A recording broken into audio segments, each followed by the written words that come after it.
Like in electrocution, sudden death occurs. Similarly, in hydrocution, sudden death occurs. Hydrocution is also called immersion syndrome, submersion syndrome, or cold water drowning. Cold water strikes the skin, which leads to vagal stimulation and reflex cardiac arrest. Same cause of death as we saw in cafe coronary. Shallow water drowning, for example, drowning in a bathtub. A normal person will not drown in bathtub. Who will get drowned? Who has some cardiac disease, who is mentally ill, or who is drunk.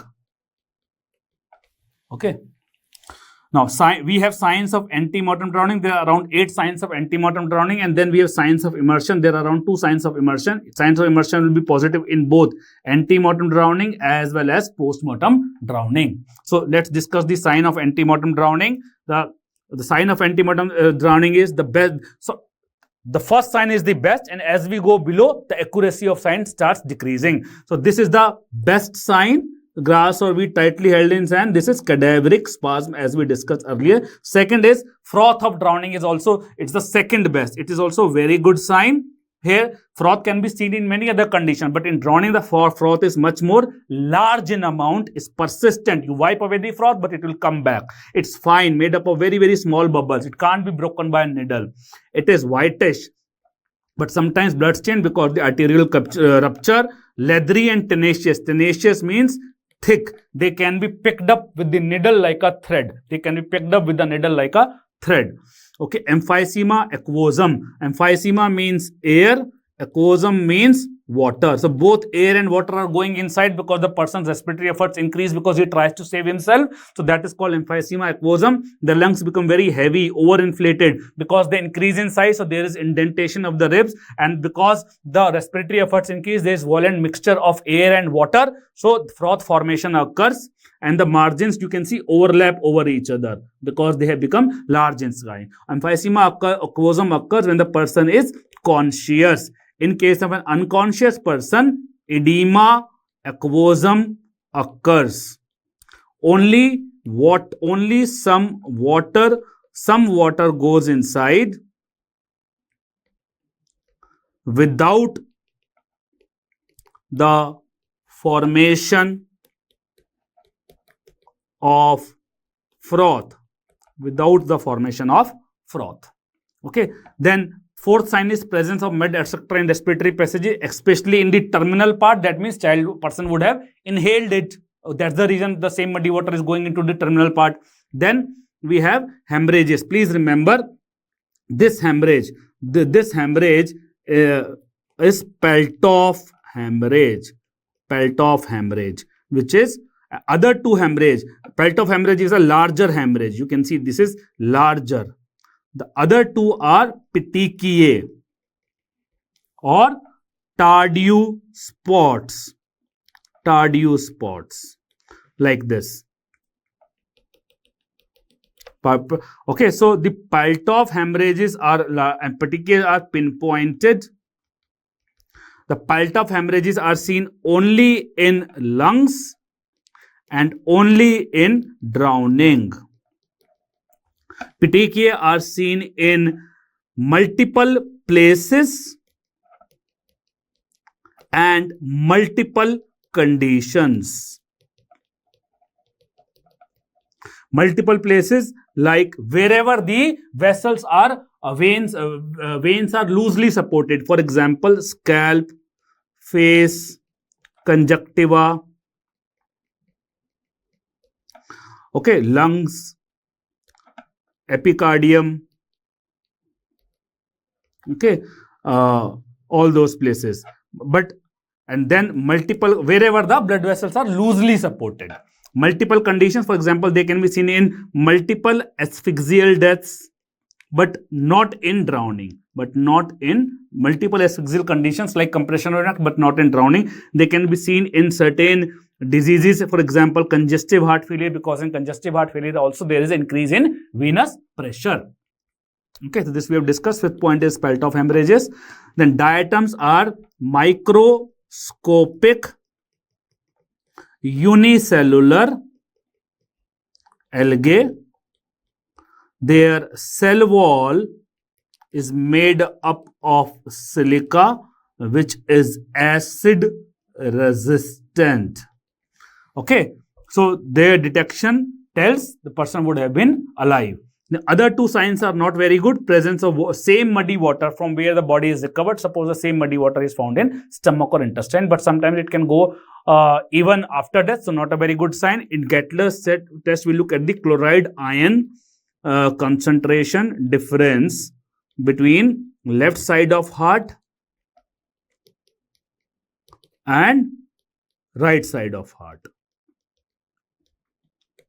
So normally chloride ion concentration is same between the left and right side, but in drowning it will change. It will either increase or decrease on one side depending upon whether the drowning is salt water or fresh water. But anyhow, in drowning, whether salt water or fresh water, the chloride ion concentration will not be same on the left and right side of the heart.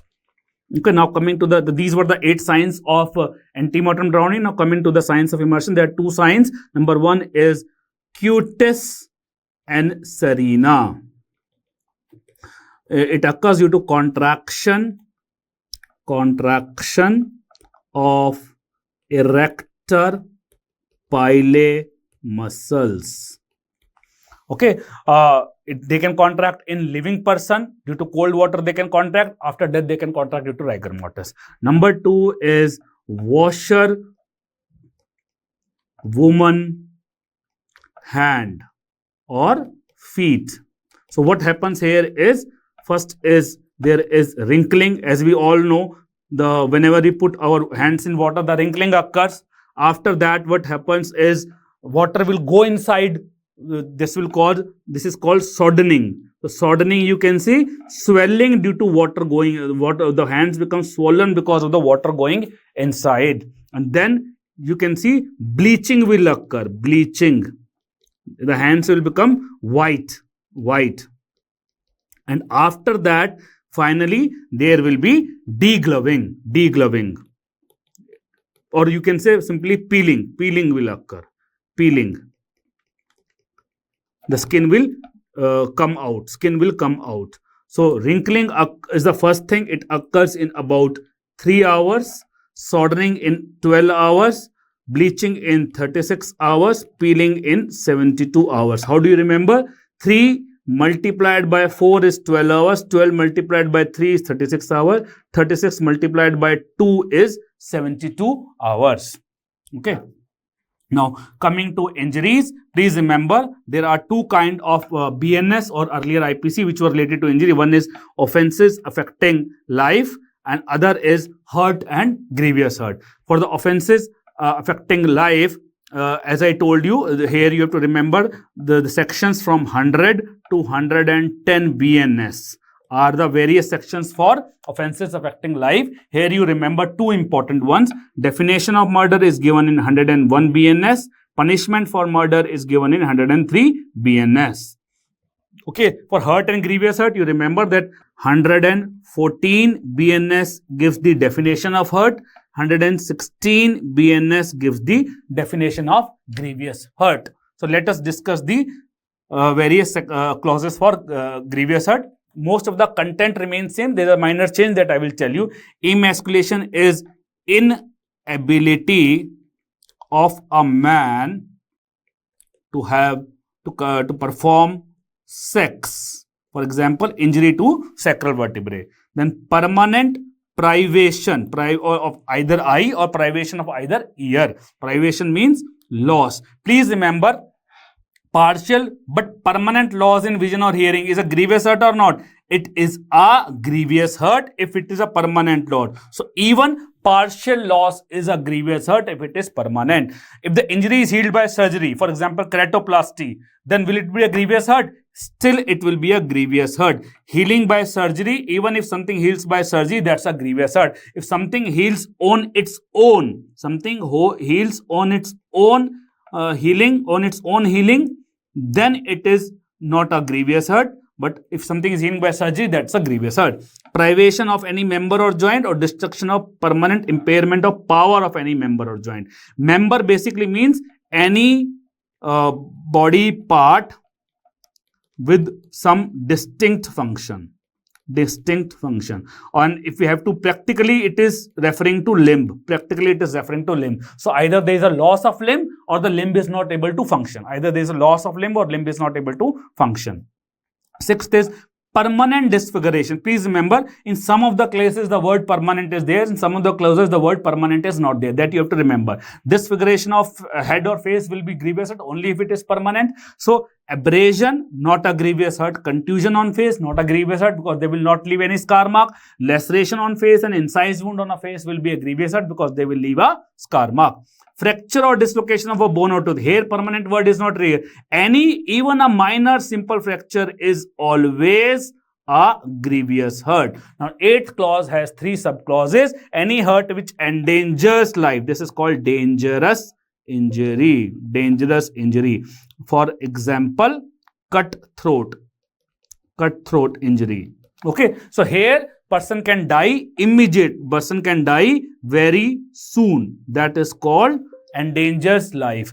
Then injury which causes severe bodily pain for, earlier it was 20 days, now it has been changed to 15 days. And any hurt which does not allow a person to follow his ordinary pursuits also for 15 days. This has been changed from 20 to 15 days. Ordinary pursuits means routine activities like having food, taking bath, etc.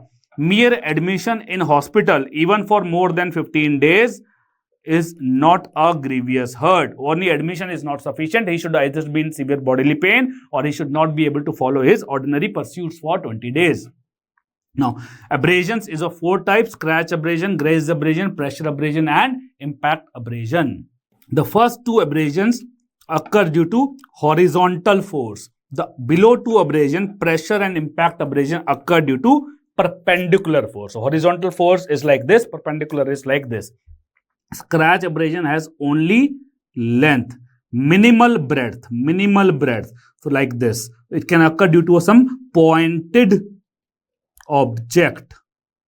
Example, fingernail. Okay. Graze abrasion has both length and breadth. This is the most common type of abrasion usually seen in road traffic accident, and it is also called brush burn because it resembles burns. Because due to friction, for example, the person's body gets violently rubbed against the ground. Due to friction, lot of heat is produced, because of which it resembles burns. Now, pressure abrasion and crush abrasion, both of them occur due to perpendicular force, but here it is the perpendicular force, but the duration is more. In impact abrasion, it is also due to perpendicular force, but here the duration of impact is less. In impact abrasion, duration is less, but the force is very high. The force is very high, so that even with small duration, it is able to produce a very strong abrasion. Okay. So, example of pressure abrasion will be a kind of like any ligature mark will be a kind of pressure abrasion. Then ligature mark of hanging, strangulation, a bite mark, because in case the duration is less, it will not be a teeth bite mark, it will become a kiss. Okay. Then impact abrasion example are anything related to for example, tire mark or impression of the impact of the headlight of the car. Because all in both the cases, whenever there is a motor vehicle accident, in a motor vehicle it will have a sudden impact. Motor vehicle will not cause an impact for a long duration, but it has a, here the duration is there, but the impact is very forceful by the cars. So tire mark, headlight of a car, or kick mark, kick mark. Suppose you hit somebody with your foot, with your shoes. Okay, the kick mark. That will also have a very strong, duration will be less, but the impact will be more. And you can see in both pressure and impact abrasion, both of them, a certain kind of pattern is produced. So patterned abrasion can be produced by pressure abrasion as well as impact abrasion. Both of them can produce patterned abrasion. Okay, so this we have discussed. So fingernail mark, scratch abrasion, RTA, grazed abrasion, tire mark, shoe mark, impression of the car. This will be impact abrasion. ligature mark, teeth bite, these will be pressure abrasion, and pattern abrasion is both impact and pressure can produce a particular pattern. Okay. Now, age of abrasion. When it is bright, when it is fresh, it is bright red. Scab formation occurs due to the drying of superficial blood and lymph. It occurs in 12 to 24 hours. Scab formation occurs. Remember this point. And the scab becomes reddish brown in color in 2 to 3 days, and then it becomes brownish black in 4 to 7 days. It becomes brownish black. The scab starts peeling from the margins and new epithelium grows under the scab. So these changes occur in 4 to 7 days, and after 7 days, the scab falls off almost completely, leaving a depigmented area which eventually heals. Okay. Then bruise. Then when fresh, it is red because of the presence of oxyhemoglobin. It soon becomes deoxygenated. So in few hours to 3 days, it becomes bluish in color due to deoxyhemoglobin. Then it becomes bluish black to brown on 4th day due to hemosiderin pigment. Then it becomes greenish on 5th to 6th day due to biliverdin or hematoidin pigment. Then it becomes yellowish on 7 to 14 days. It becomes yellowish due to bilirubin. And skin becomes normal in more than 2 weeks. It becomes normal. Okay, so the abrasion heals in 1 week, bruise heals in 2 weeks. And remember that scab formation occurs in 12 to 24 hours and the bruise become greenish color in 5th to 6th day. So please remember, healing always starts from periphery, and then it proceeds to center. So here you can see the bluish color has just started on margin. So it is few hours. And here you can see the greenish color is on periphery only. So it is 7 to 14 days. Okay. So this we have discussed. Now, large bruise with even small force occurs wherever the blood supply is high but the vessels are loosely supported, especially on face, vulva and scrotum. Incision test is used to distinguish post-mortem staining with true bruise. You give an incision if no extravasation of blood. If there is no extravasation of blood, that is post-mortem staining. Then incised wound versus lacerated wound. Incised wound will have regular margins. Okay, it will have regular margins.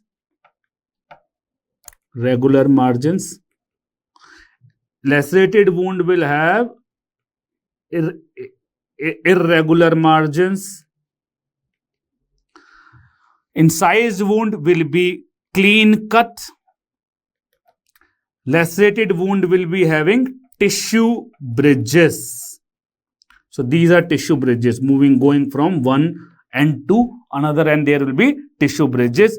Incised wound will be not, the margins will be not contused or abraded. In lacerated wound, the margins will be contused and abraded. So there will be contusion or abrasion will be present on margins like this. Okay, the contusion and abrasion will be present on the margins. Okay. There is one lacerated wound which has relatively regular margin. These are split laceration. That is called lacerated, incised looking. These are called split laceration. Incised looking lacerated wound. Okay, and then there is a lacerated wound which is clean cut. This is chop wound. So these are the two lacerated wounds, split laceration and chop wound, which can sometimes be confused with as if they are produced by a sharp weapon. So split laceration, also known as incised looking lacerated wound, they are found over bony prominences like scalp, zygoma, okay, iliac crest, shin. Okay, so here these are basically lacerated wound which can be confused with incised wound because they have relatively regular margins. So how will you identify? The key characteristic feature will be there will be a bone below it. Bone, if you see, that will be the main feature. Bone just below that it. Stretch laceration by overstretching of its skin. For example, kicking by a shoe. Avulsion laceration are also called flaying laceration. Portion of the skin is detached, usually seen in road traffic accidents. Then tears.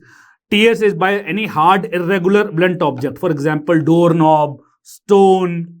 So this is the most common type. How do you remember? Tears are common, so tear is the most common type. Okay, cut laceration or chop wound. It has features of they are produced by a heavy cutting weapon which has relatively sharp edges. Okay, example X. There will be a deep, wide cut. It has features of both lacerated wound as well as incised wound. So here, why both? So there the margins will be contused and abraded. Like you can see here, the margins are contused and abraded. The margins are moderately irregular,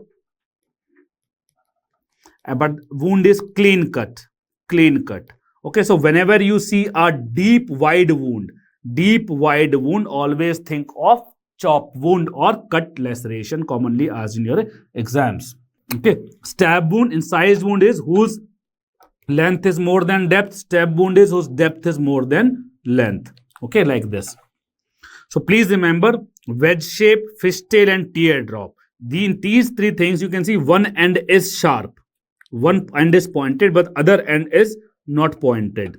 So these three are produced by a single edged knife. Whereas when both ends are pointed, that is spindle shape or elliptical shape, these are produced by double-edged knife. And irregular round and round both are produced by a pointed round object. Irregular round can be by a screwdriver. There's a proper round wound can be by an ice pick. Okay, for example, a screwdriver is like this, ice pick is like this. So irregular round, where ice pick is round. Now, hesitation mark or tentative cuts. And other hand, we have defense wounds or simply called self-defense wound. Hesitation mark are multiple small superficial incised wound like this. Okay, here the person is hesitating initially and finally he gathers courage and he kills himself. And defense wound is when the person tries to save himself. Okay, so hesitation wounds indicate suicide. Defense wound indicate homicide. Hesitation wounds are typically seen on one side only, one side of the body because the person is trying to kill himself. Defense wound can be seen on both the sides of the body, both sides, right as well as left side. Basically, hesitation wounds are seen mainly on front of wrist, forearm and throat. These are the typical signs. Okay, defense wounds are seen on hands and forearms, both anterior as well as posterior aspect. So type of injury is basically superficial incised wound. Defense wounds can be of any type. Here it is seen on anterior aspect. Here it can be seen on anterior as well as posterior aspect. Site I have already told you. So if you see here, this is a typical, I will say, hesitation wound. This is also a hesitation wound. This is a hesitation wound. Whereas these are defense wound. These are defense wounds. Now, skull fracture. So this is linear fracture or fissured fractured. Okay, also called primary fracture. The fracture looks like a thin line, bones not displaced. This is the most common type of skull fracture, usually seen in road traffic accidents. It occurs when the head strikes any object with large surface area. Example, ground. Example, ground. This is depressed fracture, also called signature fracture. It occurs due to a heavy object with small surface area. Example, hammer. Hammers called signature because it correlates with the dimensions of the weapon. Okay, then this fracture here, you can see there is simply a smooth concave dent in the skull. Just it's compressed like a ping pong ball. Whereas here you can see there is a proper fracture. Here you don't see a proper fracture, just a smooth concave dent in the skull. This is a special kind of depressed fracture called Pond's fracture or indented fracture or ping pong fracture. It occurs in infants below the 1 year of age. It can occur due to forceps delivery or any other force or any other different kind of reasons.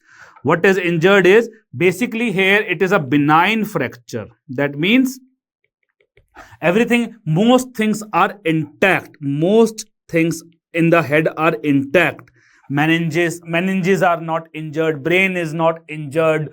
Okay, only and inner table is not injured. Only little bit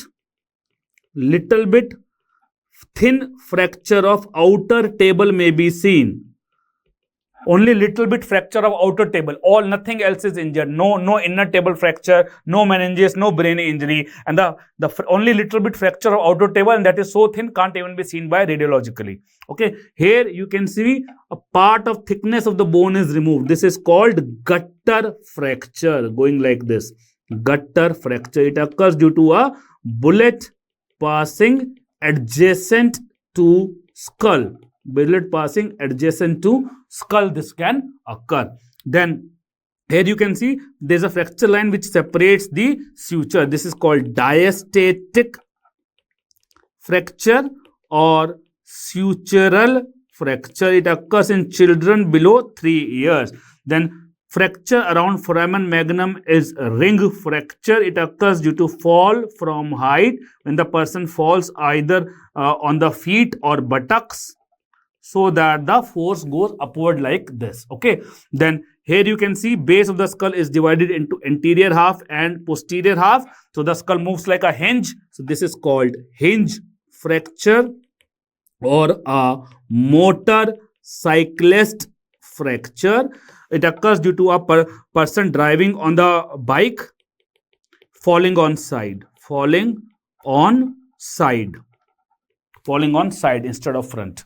So here you can see whenever, so suppose this is the skull and there are at least two fracture lines. There are at least two fracture lines which divide the skull into 1, 2, 3 parts. That is called comminuted fracture. Comminuted fracture. Okay, or simply if I say multiple fractures of the skull, it can occur in road traffic accident. If there is no displacement of the fracture, this comminuted fracture looks like a spider web fracture or mosaic fracture. So simply multiple fracture of the skull can be called comminuted fracture. Okay, now different kinds of torture. Immersion of head into dirty liquids is wet submarino, wet submarino, wet submarino. And special type of wet submarino is you put a water over the cloth covering the face, so it gives a feeling as the person is getting drowning kind feeling occurs. This is called waterboarding. Waterboarding. A plastic bag over the head, this is called dry submarino. So in submarino there is suffocation. As for submarino, as for suffocation, this is how you can remember. As for submarino and as for suffocation kind of thing is happening, asphyxia kind of thing. Here suffocation literally does not mean suffocation, it means kind of asphyxia kind of thing. Then slapping on both the ears is telephono. So telephone is on ears, so telephono is beating on ears. The beating on soles is called falanga or bastinado. F for falanga, F for feet, soles, feet. Okay. Then head down, wrist bound to road or ankle. So this is called parrot's perch. Earlier parrots used to be hanged upside down. Then standing for a long time, planton. How do you remember? Planter. Planter is something related to legs, feet. Okay, so the person is standing for a long time. Then sitting on a sharp object, saw horse. S for saw, S for sharp, S for sit. Okay, then hog tie. This is hog tie. Person is prone, hands and feet are tied together. Tied is tie. Okay.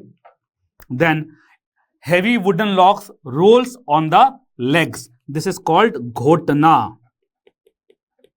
And then tight clamping of legs with bamboo and putting the legs on the bamboo and then compressing it. That is called chepua. So in both of them, you can see a kind of wooden log or a bamboo is used in both. Okay, but what's the difference? In ghotna, it is rolled over. It's rolled over like this. So O in rolled, O in ghotna. O in rolled, O in ghotna. Whereas in other one, in chepua, there is compressing like this. Compressing like this. Okay, so chepua is C for chepua, C of compressing like this. Ghotna is rolling. O for ghotna, O in rolling.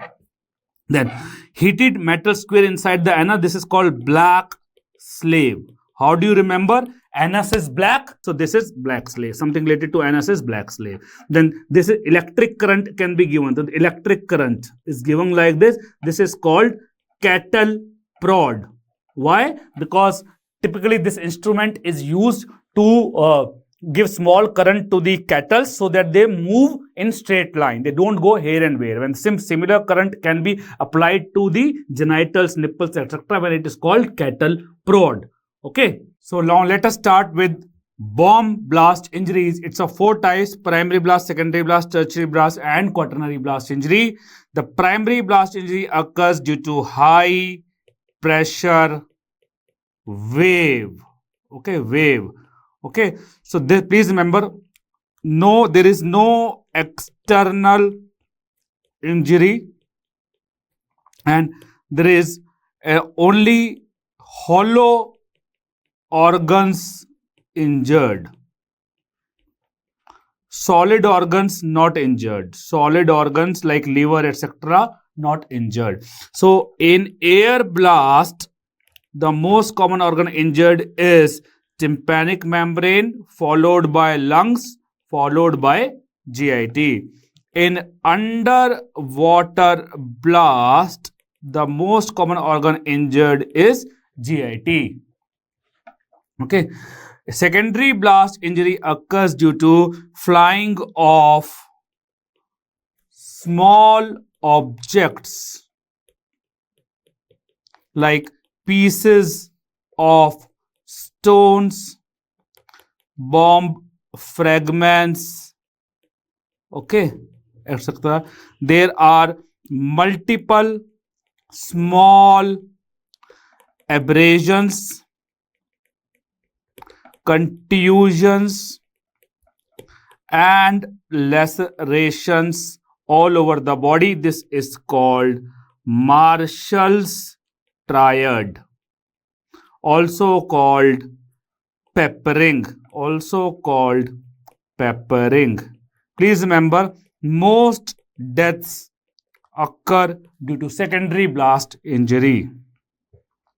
Tertiary blast injury occurs due to high velocity wind, not wave, wind. Victim himself thrown away. Quaternary injury includes all other injuries.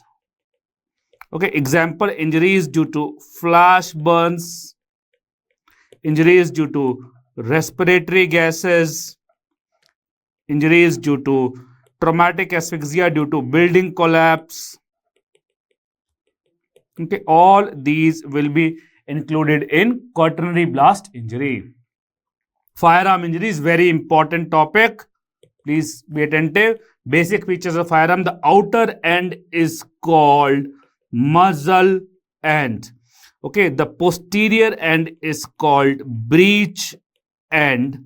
The cartridge is kept in the here. Cartridge is kept here. This is barrel of the gun.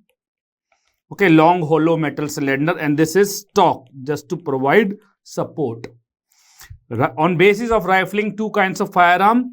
One has projecting spirals. This has projecting spirals presents. This is called rifled firearms.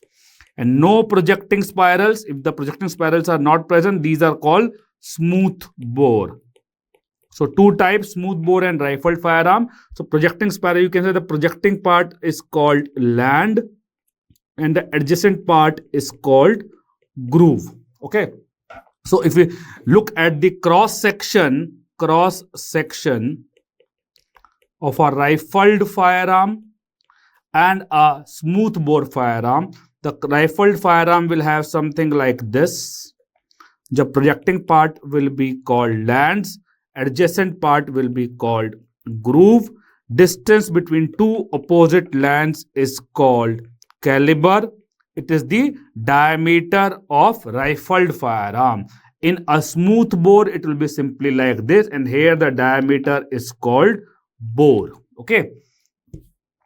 Purpose of rifling is it gives the spinning movement to the bullet, and spinning movement to the bullet gives increased velocity, range, stability. These are all the examples of rifled firearm. So example of smooth bore is only one, that is shotgun. S for smooth, S for short. Okay. So please remember, here you have to remember one thing: the revolver and pistols are handguns because they have small barrel. Okay. All others have long barrel. Rifle, machine gun, shotgun, all three of them have long barrel. So this is a revolver where it revolves, and this is pistol. This is pistol, and these can be either rifles or it can be shotgun also. Okay, we have to look at the interior to see. Choking ensures the outer and constricted in shotgun like this, so that the pellets remain closely attached to each other and do not spread out easily. Paradox gun is also a special kind of shotgun. So both of them are features of shotgun. Paradox gun is a shotgun which is rifled at outer end. Rifled at outer end. Okay, so it can use both the projectiles. It can use bullet also, and it can use pellet also. Typically what happens is, in a rifled firearm as such, they uses bullet, and a smooth bore firearm uses multiple small pellets. But paradox gun can use both, so it's called paradox. cartridge. So suppose this is the cartridge of a rifled firearm, and this is the cartridge of a smoothbore firearm. Then the outer covering is called cartridge case. Okay, then we have number 2 is the primer, which will be present in both. Then we have gunpowder. Gunpowder will also be present in both. Number 3 is gunpowder, which will be present in both. But in the projectile, the fourth one, the projectile in rifled firearm is a bullet. The projectile in a smooth bore is a pellet. That is one difference. The other difference is a smooth bore also has wad. Number 5th is wad. Wad is made up of soft cardboard material or plastic material. Okay, it causes only minor, because it's made of soft material, it can cause only minor injury. It helps to keep the pellets together. So components of primer. Remember the mnemonic Balal PT. Many heavy metals are there. Barium, lead, antimony. Okay, so you can lead again. So many heavy metals are there in the primer. The purpose of primer is just to produce spark. Components of gunpowder: black gunpowder, smokeless gunpowder. Black gunpowder contains PCS, that is potassium nitrate, charcoal and sulfur. Smokeless gunpowder contains nitrocellulose, that is single base. Then we have double base. Double base will have nitrocellulose plus nitroglycerine. Then we have triple base. Triple base will have nitrocellulose plus nitroglycerine plus nitroguanidine. How do you remember? C in cellulose, C comes first, then G. C comes before G, and G is here also, but L comes before U. This is how you remember.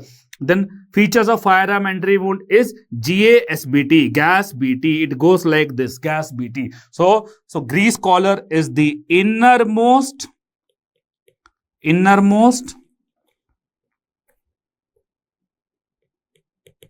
and tattooing is the outermost. So for example, this is the firearm entry wound. Then the innermost will be the grease collar. Grease collar will be the innermost. Then abrasion, singeing, blackening, tattooing, and outermost will be the tattooing. Tattooing in grease collar will be innermost. Outermost will be the tattooing. So please remember, grease collar and abrasion collar are always, GA is always present because they are directly produced by a bullet, irrespective of distance. They are always present because they are directly produced by a bullet. So they do not help us to know the distance, whereas singeing, blackening, tattooing help us to know the distance. Singeing occurs due to flame. It is burning of the hair produced by the flame, because when the fire is fired, a flame is produced. Blackening occurs due to deposition of smoke particle, due to gunpowder burning. Gunpowder burning produces smoke which deposits on the body and causes blackening. Tattooing occurs due to unburnt gunpowder particles. They also deposit on the body, leading to tattooing. Okay, so here if you see this, whenever you see prominent blackening, this is blackening. Okay, and then this is tattooing. What is this? Here you can see there are two circles. Whenever you see two circles, that is actually muzzle imprint of the firearm. Inner one is produced by the bullet. The outer circle is produced by the firearm. Okay, and then this is the abrasion collar. This is also the abrasion collar. Here the bullet entered from here, and here the bullet would have entered perpendicularly. And here the bullet entered obliquely, downwards. Okay, that's the reason it's becoming like this. This is grease collar. Okay. Now, most important is to calculate distance between victim and firearm. Two aspects. What are the different ways to calculate distance and the classification of distance? What do you call close range, contact range, distant range, intermediate range? If I talk about different ways to calculate distance, so there are basically three ways. One is presence and absence of singeing, blackening, tattooing. Then is the muzzle imprint. Okay, then is the size and shape of entry wound. Out of these three, this is the most important: presence and absence of singeing, blackening, tattooing.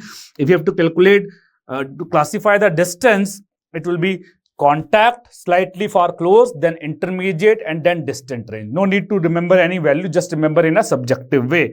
Please remember, contact entry, when we say, it can either be tight contact or it can be loose contact.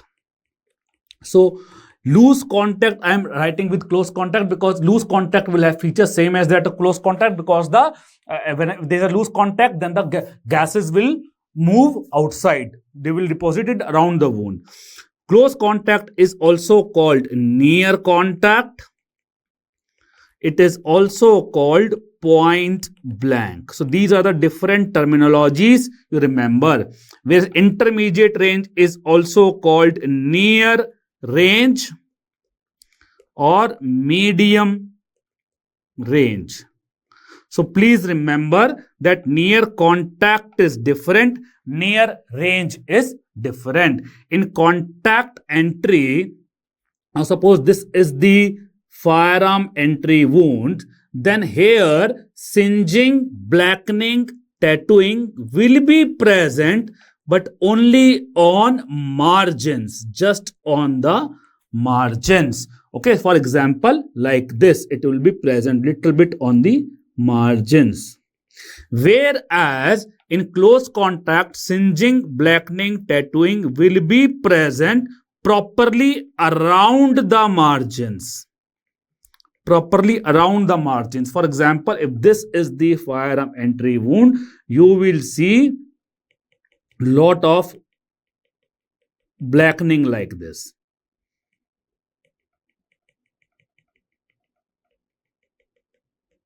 So actually all singeing, blackening, tattooing is present, but blackening is prominent.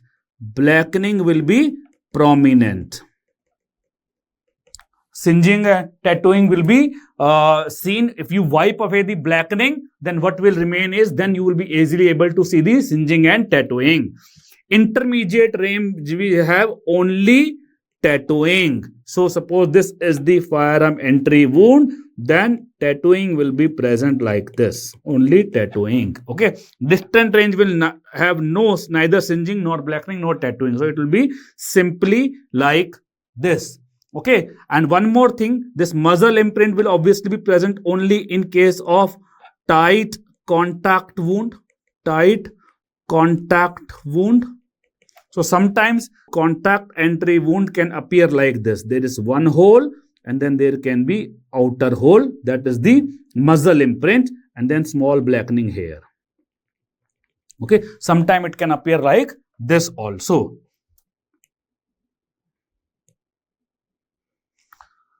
So, for example, this just on the margins you can see, by and large only on the margins, so it's tight contact.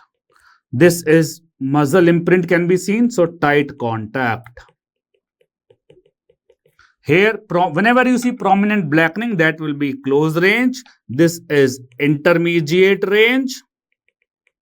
And this is distant range. Okay. Distance from shape of the firearm entry wounds.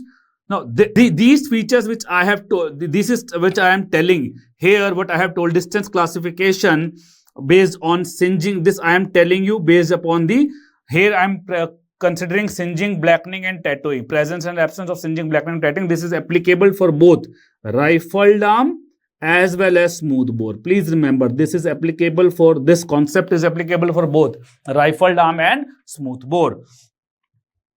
Distance from firearm entry wound. Here, the concept will be little bit different for rifled versus smooth bore. It will be little bit different. See, in a rifled arm, bullet, whether it is going from 50 centimeter or 100 centimeter, the shape will be same. It will either produce a round shape or oval shape. Round shape if the bullet enters perpendicularly, or oval shape if the bullet enters obliquely. So that with distance, the size and shape of the wound will usually not change. Whereas smooth bore, it changes. Initially, all the pellets up to 30 centimeters, all the pellets go together and produce a round wound. After that, the pellets slightly start separating out. So from 30 centimeters to 2 meters, what happens is the pellets will slightly start separating out. This is called rat hole wound. Then after 2 meters to 4 meters, what happens is there is one rat hole wound, but then few of the pellets will separate out and produce their own individual wounds. Now, these individual wounds are far from the main root. Satellite is also far. So, these wounds are called satellite wounds. Satellite wounds. So, one term is satellite, other is stellate. Don't get confused. More than 4 meters, only individual pellet wounds. Only individual pellet wounds. So here I am not classifying the distance as contact, close contact, intermediate or distant range, because it is not the way it is classified in the books. Simple. Okay. So here you can see this is a typical rat hole wound. So there is a rat hole wound, and then you can see there are satellite wounds are also present. So this is between 2 to 4 meters.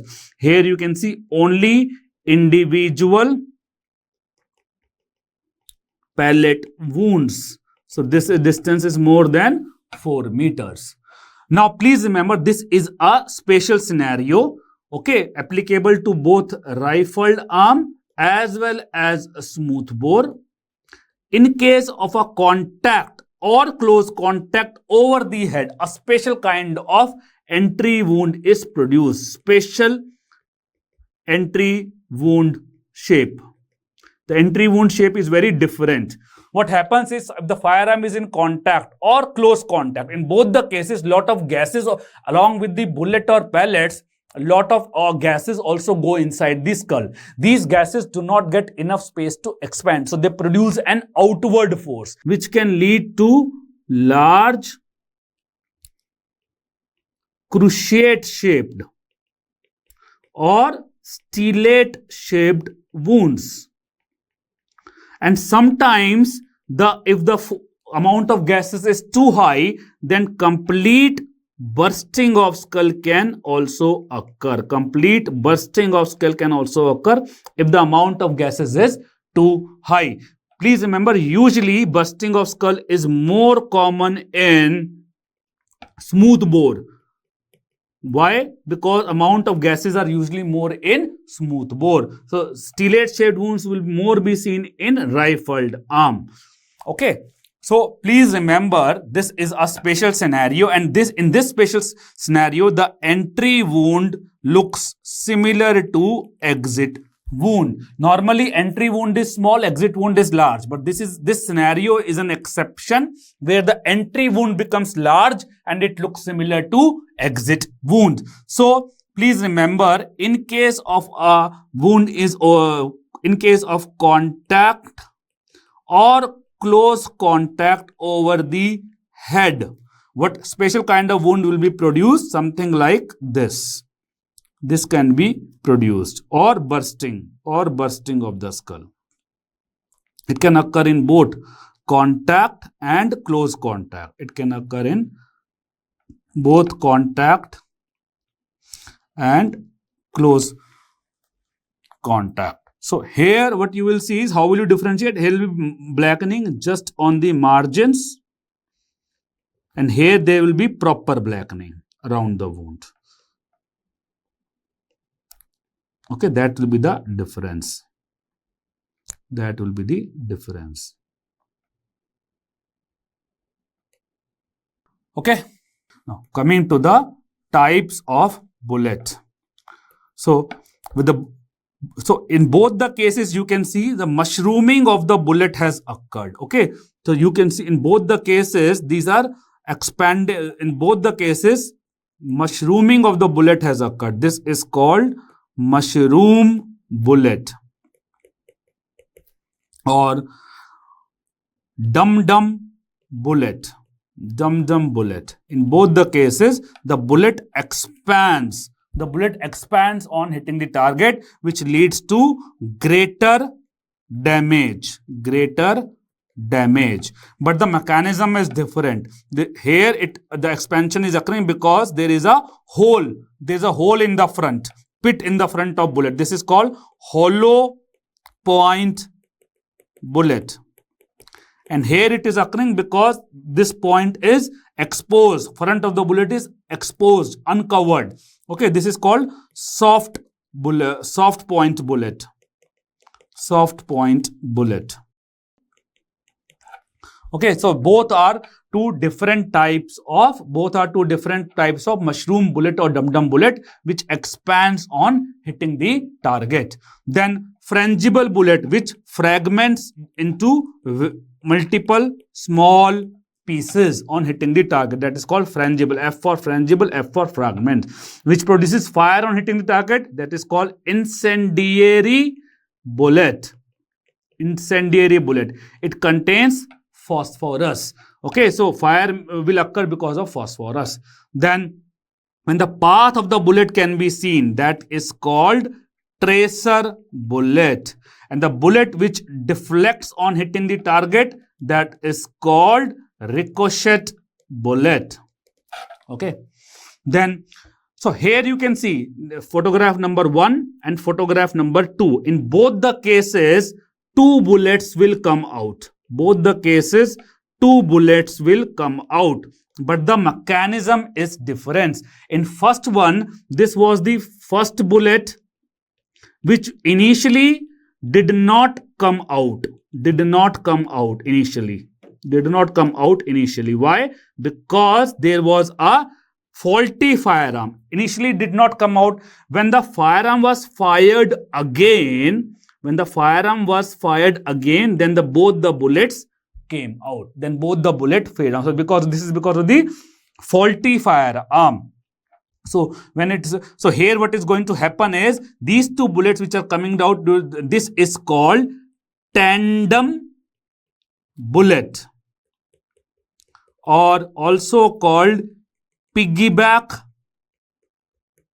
bullet. Piggyback bullet. Okay. And the other condition is it's by the design. The cartridge, so this is the cartridge. The cartridge by design contains 2 bullets. Cartridge by design. So it is not a fault. It is by design made like this. This is called tandem cartridge or duplex cartridge. How will you remember? See, please see. Here the word bullet is there. Here the word cartridge is there because here the cartridge itself is containing 2 bullets. And please remember here in case of, and how another way you have to remember is pig is defective, pig is faulty, it stays in filthy water, filthy shit. So piggyback is because of the faulty firearm. Then what you have to remember is these 2 bullets, they can make either a single entry wound or they can make separate entry wound also. They will make single entry wound if the victim is close.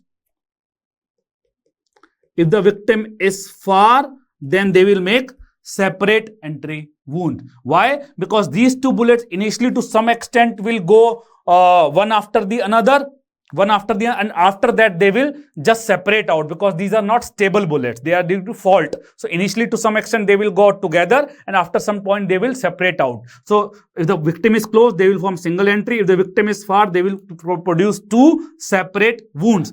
Whereas this tandem cartridge duplex card, always they produce two separate entry wounds. So here in duplex cartridge, the entry wounds are always two.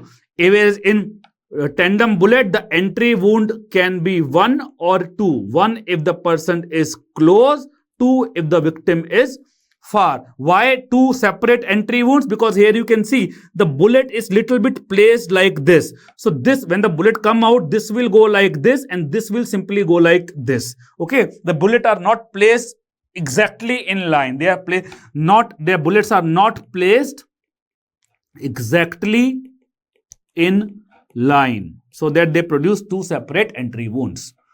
Then the bullet which remains into the body for a longer time. For example, after many years, if you can see, this bullet has disintegrated, it remained into the body for a long time. This is called souvenir bullet.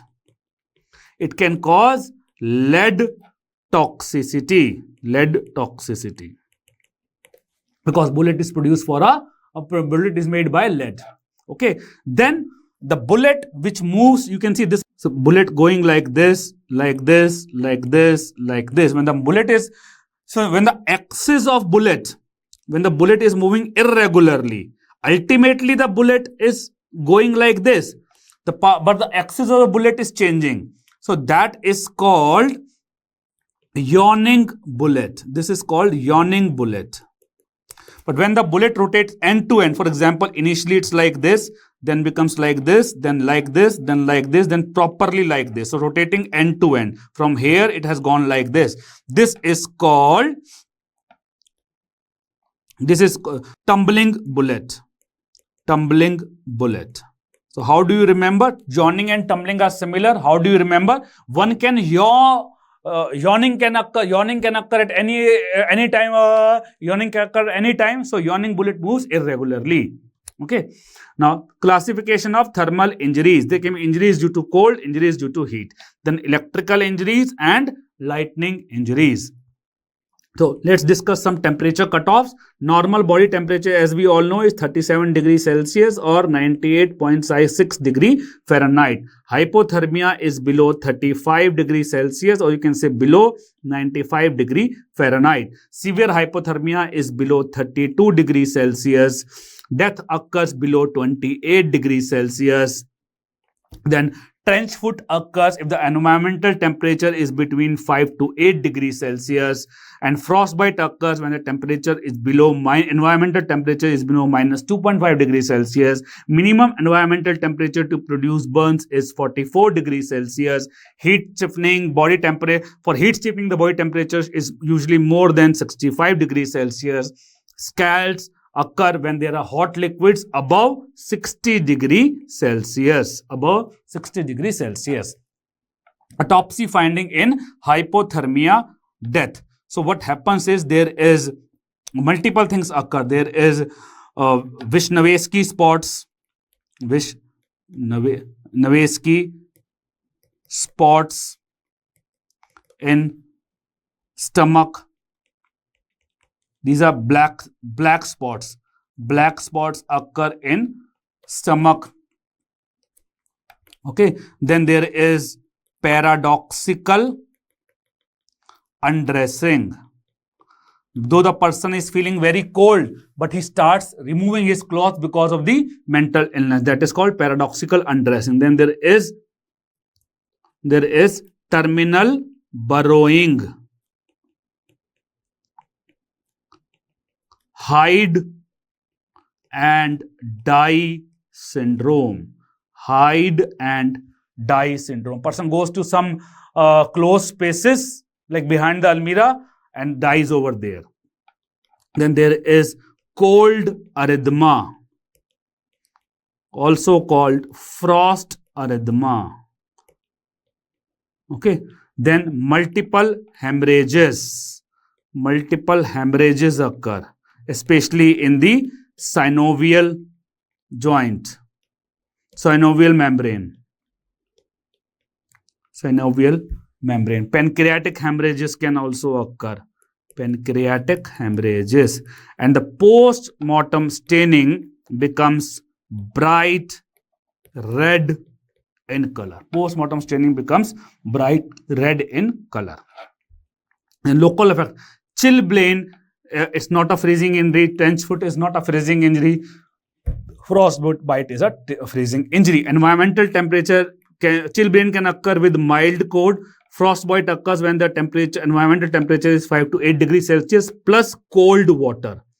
Feet in the cold water. Frostbite when temperature is less than minus 2.5 degree Celsius.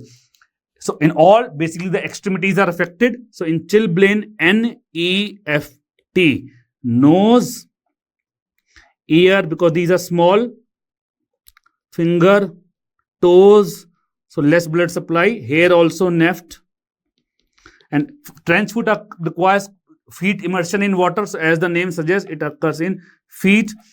Chilblain does not lead to permanent injury. Trench foot can lead to permanent injury, but frostbite is much more likely to lead to permanent injury. So chilblain is red, as the name says, erythema, it is reddish in color. Okay, trench foot, it can lead to bleaching of the skin because of the prolonged immersion in water. Frostbite can lead is blackish, and eventually it can lead to gangrene. Ice crystals occur in frostbite. Okay, so this is chilblain. This is trench foot. You can see the bleaching, and this is frostbite. Frostbite. Okay. A generalized effect of the heat. Then it goes in this severity like this. So this is mild. First one is the mild heat cramps or minor cramps. Then we have heat. It progresses to heat syncope or heat prostration. It progresses to heat exhaustion, and then that progresses to heat stroke. So heat stroke is the most severe. So what are the symptoms? Heat cramps. There is lot of sweating plus heat plus muscle cramps in leg, muscle cramps in legs plus pupil dilatation. Pupil dilatation. The heat syncope will have above plus low BP plus fainting because of low BP. Heat exhaustion will have above plus some increase in body temperature. Not too much increase, but some increase. Some increase. Heat stroke is very different, because here the thermoregulatory body temperature becomes very high. Like it's more than 40 degrees Celsius, or you can say more than 104 degree Fahrenheit. Body temperature becomes very high. Other things, the body temperature is becoming very high. But the other things, this is a way to remember, other things decrease. Like the sweating decrease. Actually, sweating is absent, but just to remember, you can see, you can remember like this, the body temperature becomes very high, other things decrease. Pupil size decrease. So instead of pupillary dilatation, here the pupil contraction is there. Then there is mental function decrease. Okay, Purkinje cells in cerebellum. Purkinje cells of cerebellum decrease. Okay. Now, localized effect of heat. Dry heat occurs due to flame or due to hot metals. Moist heat occurs because of the hot liquids or steam above 60 degrees Celsius. Chemicals usually lead to corrosive, chemical burns usually occur due to corrosives. Depth Of course, the depth is maximum in chemical burn. They are deep burns. Moist heat is superficial. Superficial. Dry heat can be either some portion is superficial, some portion is deep. Because vesicle formation occurs in dermis epidermal layer, so that is the reason the vesicles are absent in chemicals. They are maximally present in moist heat and they are little bit present in dry heat also. Skin color, here in dry heat they will become blackened. Here also it will in chemicals it will depend on the chemical, actually. In moist heat there can be either reddish, initially reddish, or they can be bleaching. All reddish, usually it occurs, becomes reddish. Okay. Red line, what is red line? It's the zone of inflammation. So suppose this is the burnt area, this is the unburnt area. Then between the burnt and unburnt area, there is a line of inflammation that is called red line. So red line will be present in dry heat and moist heat, but not in chemical burns, because chemical burn, the skin is completely damaged. Singeing is burning of hair, that will be seen in dry heat, not in moist heat or chemical burns. Splashing sign, like throwing of a water, throwing of a liquid, that will be seen in that will be seen in moist heat and chemicals, because liquid is there in both moist heat. Moist heat there is splashing sign because of the hot liquids, and chemicals because of the corrosives. Corrosives are also in the liquid form only usually, that's the reason.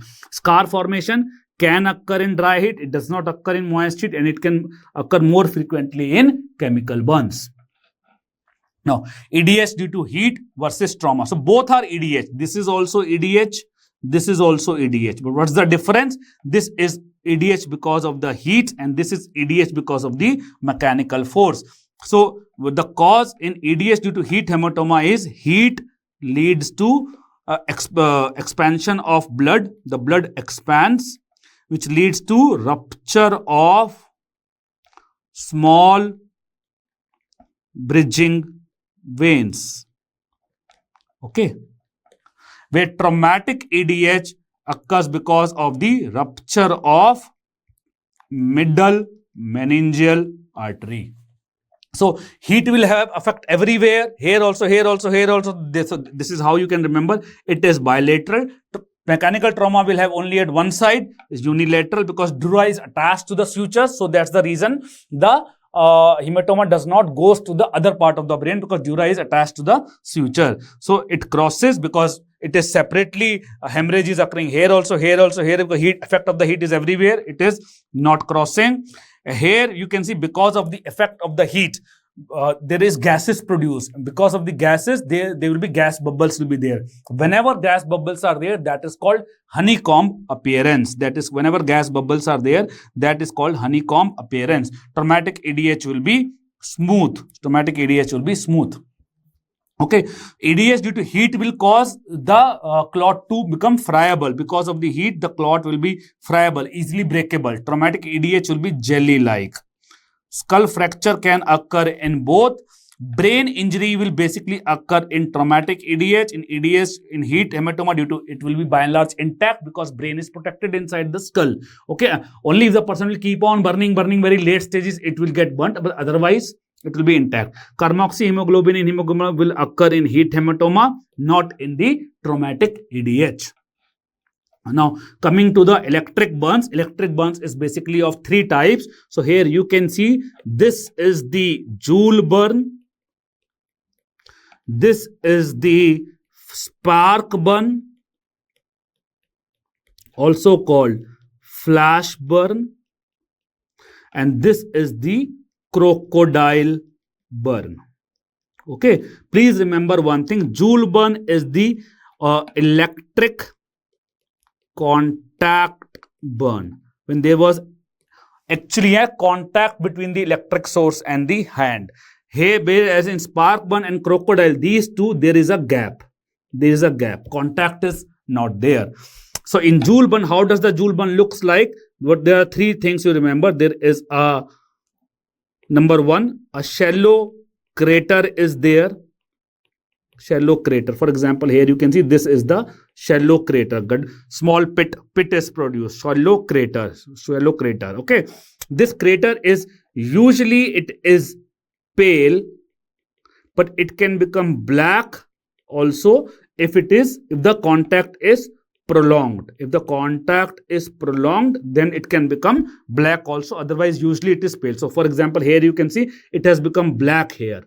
Why? Because the contact would have been long. And after that, outside this, there is a raised pale margins. Raised pale margin. For example, here you see this is the number 2, raised pale margin. And outside this little bit you can see mild hyperemia. Mild hyperemia in the intact skin, because inflammation is going to occur. So this number 3 here you can see in hyperemia. So hyperemia occurs in the intact skin. So hyperemia is very little bit. By and large, the Joule burn is pale. Spark burn or flash burn occurs when there is a low voltage. Crocodile burn occurs when there is a high voltage.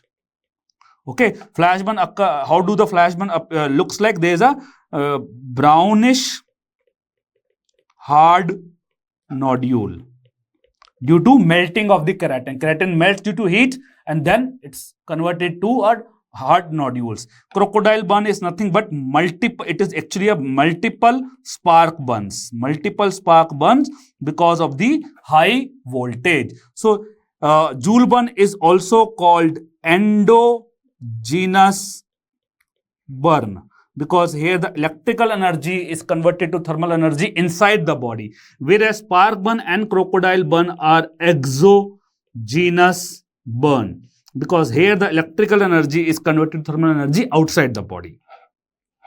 Most common cause of death in electrocution is ventricular fibrillation because of the direct effect of current. Current causes depolarization of cells. Lightning injuries. The characteristic feature is arborescent markings, which is also called Lichtenberg flowers, filigree burns, or keratogophic markings. They appear like they have a fern-like pattern, like branches of tree, like this. Okay, these are, please remember, these are actually, they are called burns, but they are not burns. They occur, it is simply the staining of superficial microvasculature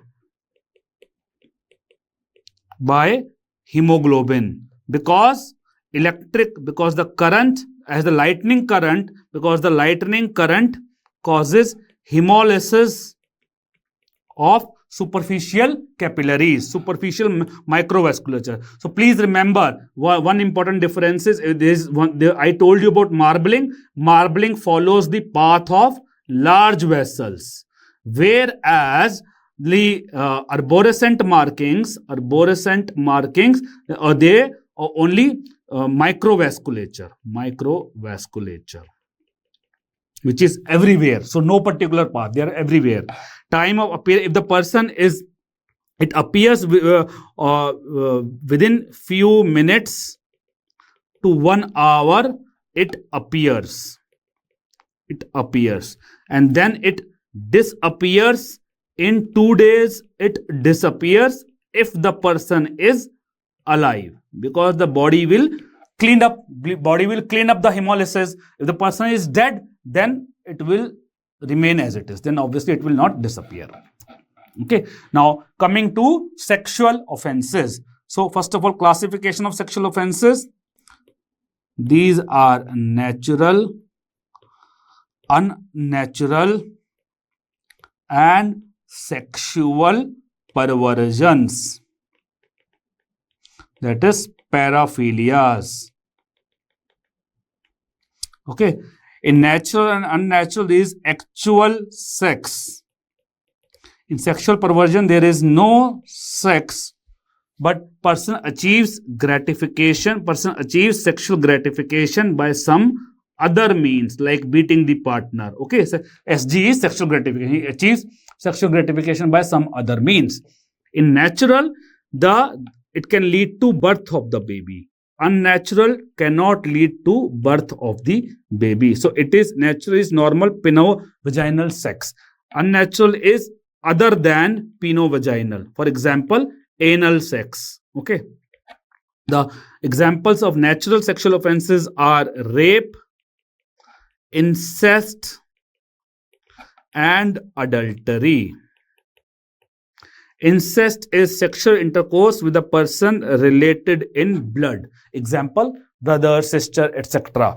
With consent, it is not an offense in India. Adultery is sex with wife of another man. Okay, obviously with consent, otherwise it will be rape only.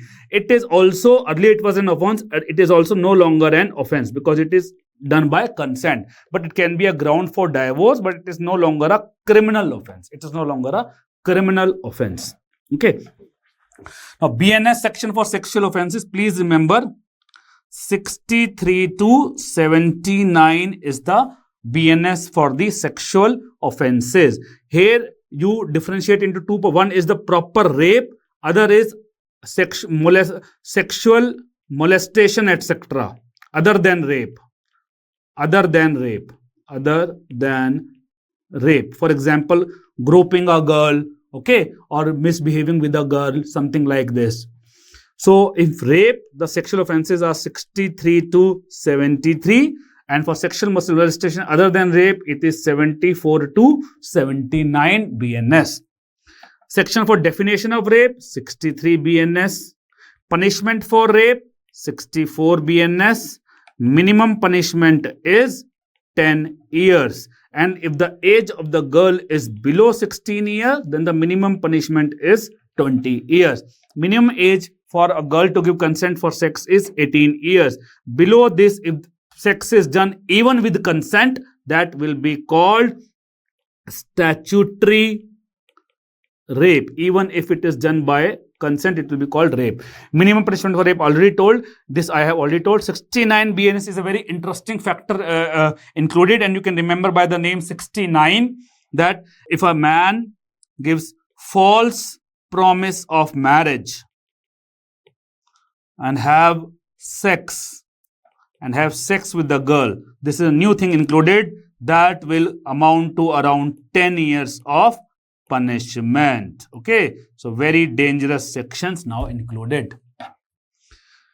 Okay, now let us discuss certain medico-legal consideration. The age of consent for examining sexual assault victim and basic medical treatment. That means here for basic medical treatment and sexual assault and just for examination, any girl above the age of 12 years can come. Okay. Otherwise, below 12 years, legal guardian will be required. For MTP, it has to be more than 18 years, that already told.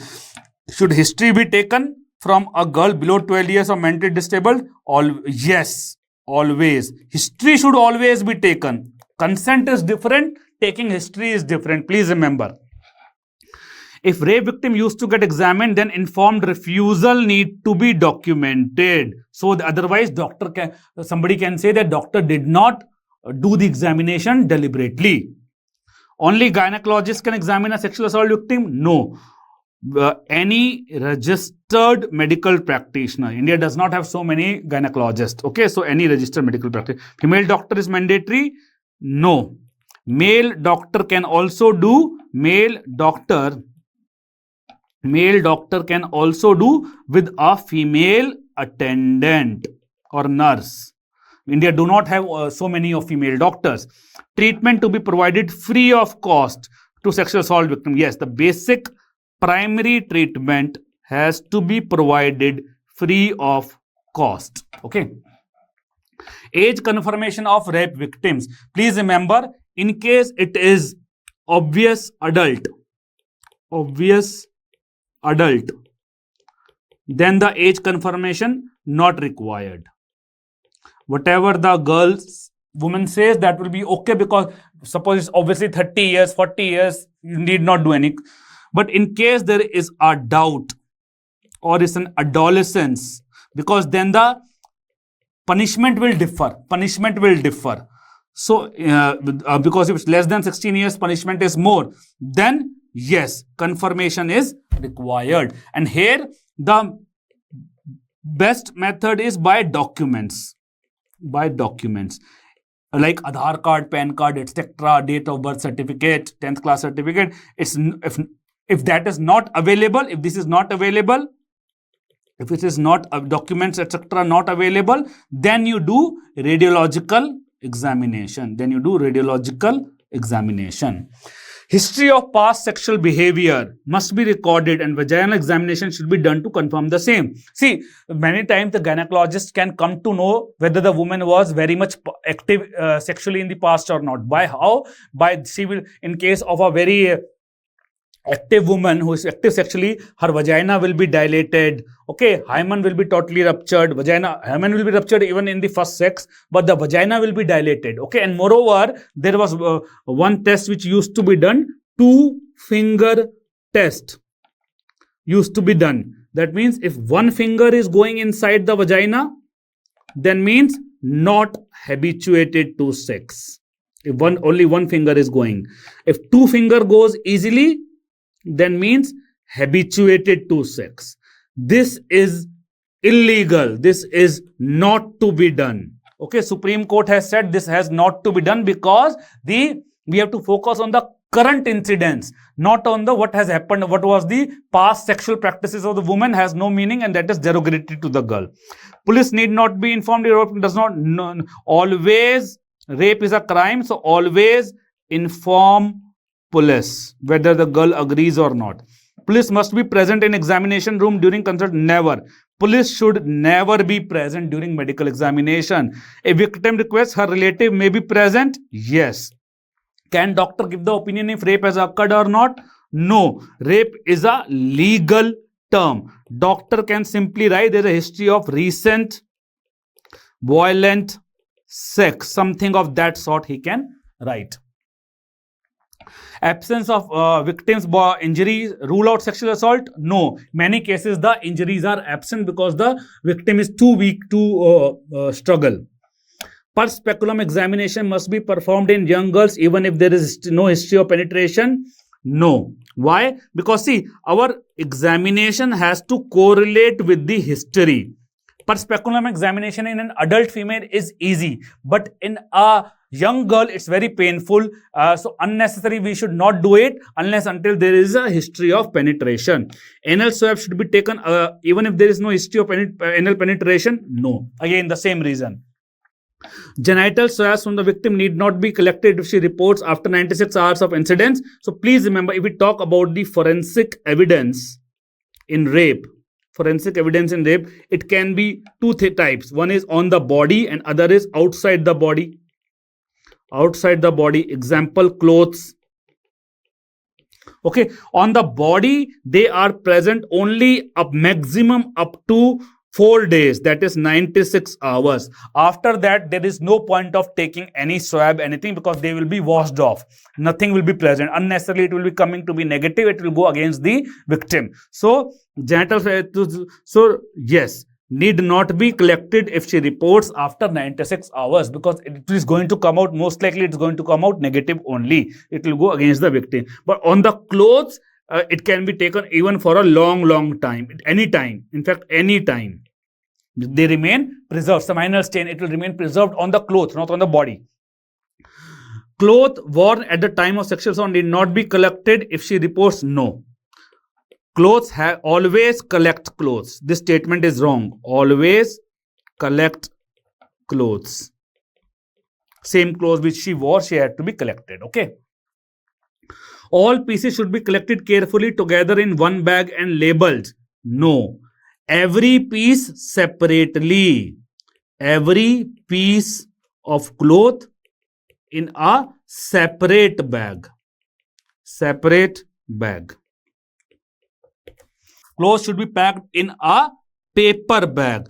because plastic bag will trap moisture, which will putrefy the material.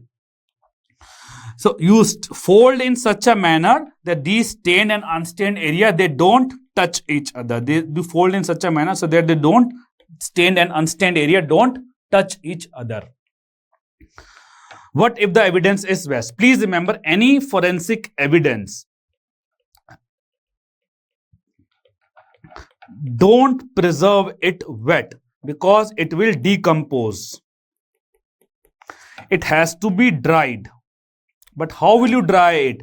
Always air dry in a shade. That is the best method. Air dry in a shade. Don't put in the sunlight. It will denature the DNA. Don't put near any flame or heater. That will also denature the DNA. Always air dry near a shade. Okay. Pubic hair, how they have to be collected? Combing has to be done for loose hair. Cutting has to be done for matted hair. Pulling has to be done to serve as a control that they belong to victim. It will be a proof that they belong to the victim. Okay. Now, types of hymen. Here the hymen is placed posteriorly and opening is anterior.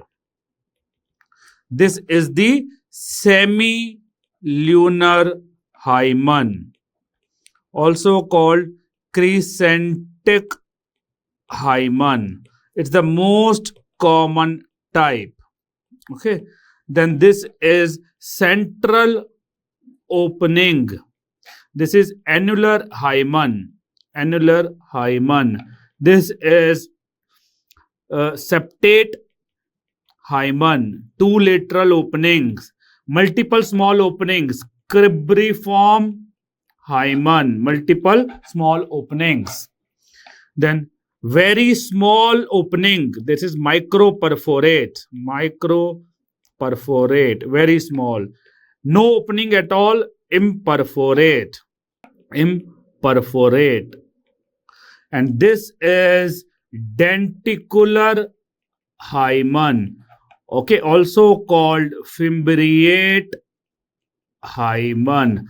Here, these are the it has multiple notches, so it can be confused with tears. How do you differentiate? Tears go till periphery, but the natural notches,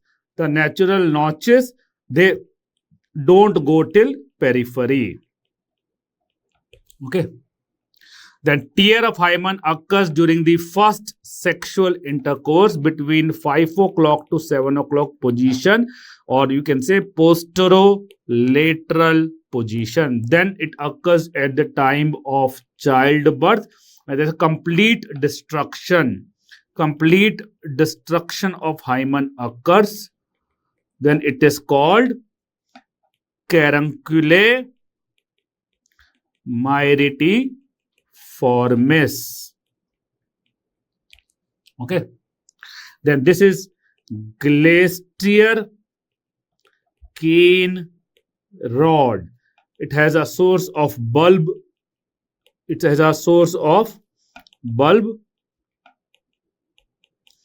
is used to examine vagina, okay, and hymen. It is inserted into the vagina and brought close to the hymen. Then smegma is a whitish secretion formed by glands of glans penis. It takes about 24 hours to develop. A smegma is present on glans penis. Present on glans penis. What does that indicate? If smegma is absent on glans penis, what does that indicate? Present means there has been no sex in past 24 hours. Absent means either there has been sex in past 24 hours or cleaning of private parts like bathing, etc. has been done in past 24 hours.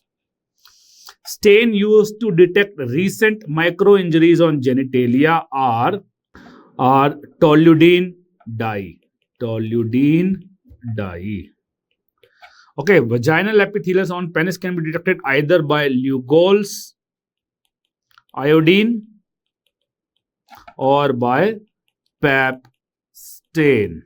Unnatural sexual offense is 4 types. Sodomy is anal sex. It is of 2 types, gerontophilia or pederasty. The gerontophilia is sodomy with an adult, pederasty is sodomy with a child. So the active agent is adult in both the cases. The difference is in passive agent is adult in gerontophilia but child in pederasty. This passive agent child in pederasty is also called catamite. Okay. Please remember, this is the normal anus and this is the anus of a habitual passive agent of sodomy, HPA. Okay, here there is, you can see, number 1, loss of anal folds. The skin has become, the perianal skin has become smooth and thick. Okay, so these are the features of habitual passive agent. And please remember, this I have told. Another point is that lateral traction test will be positive.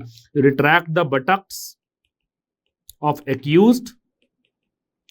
In case of a normal person, there will be reflex anal contraction, whereas in case of a habitual passive agent, there will be anal dilatation. Okay. Now, lesbianism is female homosexuality. Dyke is the term used for active partner, the masculine female. Masculine female. Fem is the term used for passive partner. Buccal coitus is oral sex. Double O is here, oral sex. Fellatio is oral stimulation of penis. Cunnilingus is oral stimulation of vagina. G here, G here. Bestiality is sex with animals. Okay. Coming to sexual perversion, sexual SG is sexual gratification by infliction of pain. That is sadism. So sadism, S for sadism, S for sender of pain. Lust murder is, it is also called algolagnia or active algolagnia. Lust murder is extreme form of sadism. Person achieves gratification by killing the partner. Opposite of sadism, receiver of pain, is masochism. Then exposure of genitalia is exhibitionism. So E in exhibitionism, E is exposure. Watching the people is voyeurism. Watching people undress. So war for watching, war for voyeurism. War for watching, war for voyeurism. It is also called scoptophilia because like endoscopy or colonoscopy. Scope means to see. Okay. Rubbing in against a person in crowded places. Okay. This is voyeurism. So double T means crowded. Okay, double T together means crowded. Okay, eating of dead bodies, necrophagia. Sex with dead bodies, necrophilia. Sexual relation with children, pedophilia.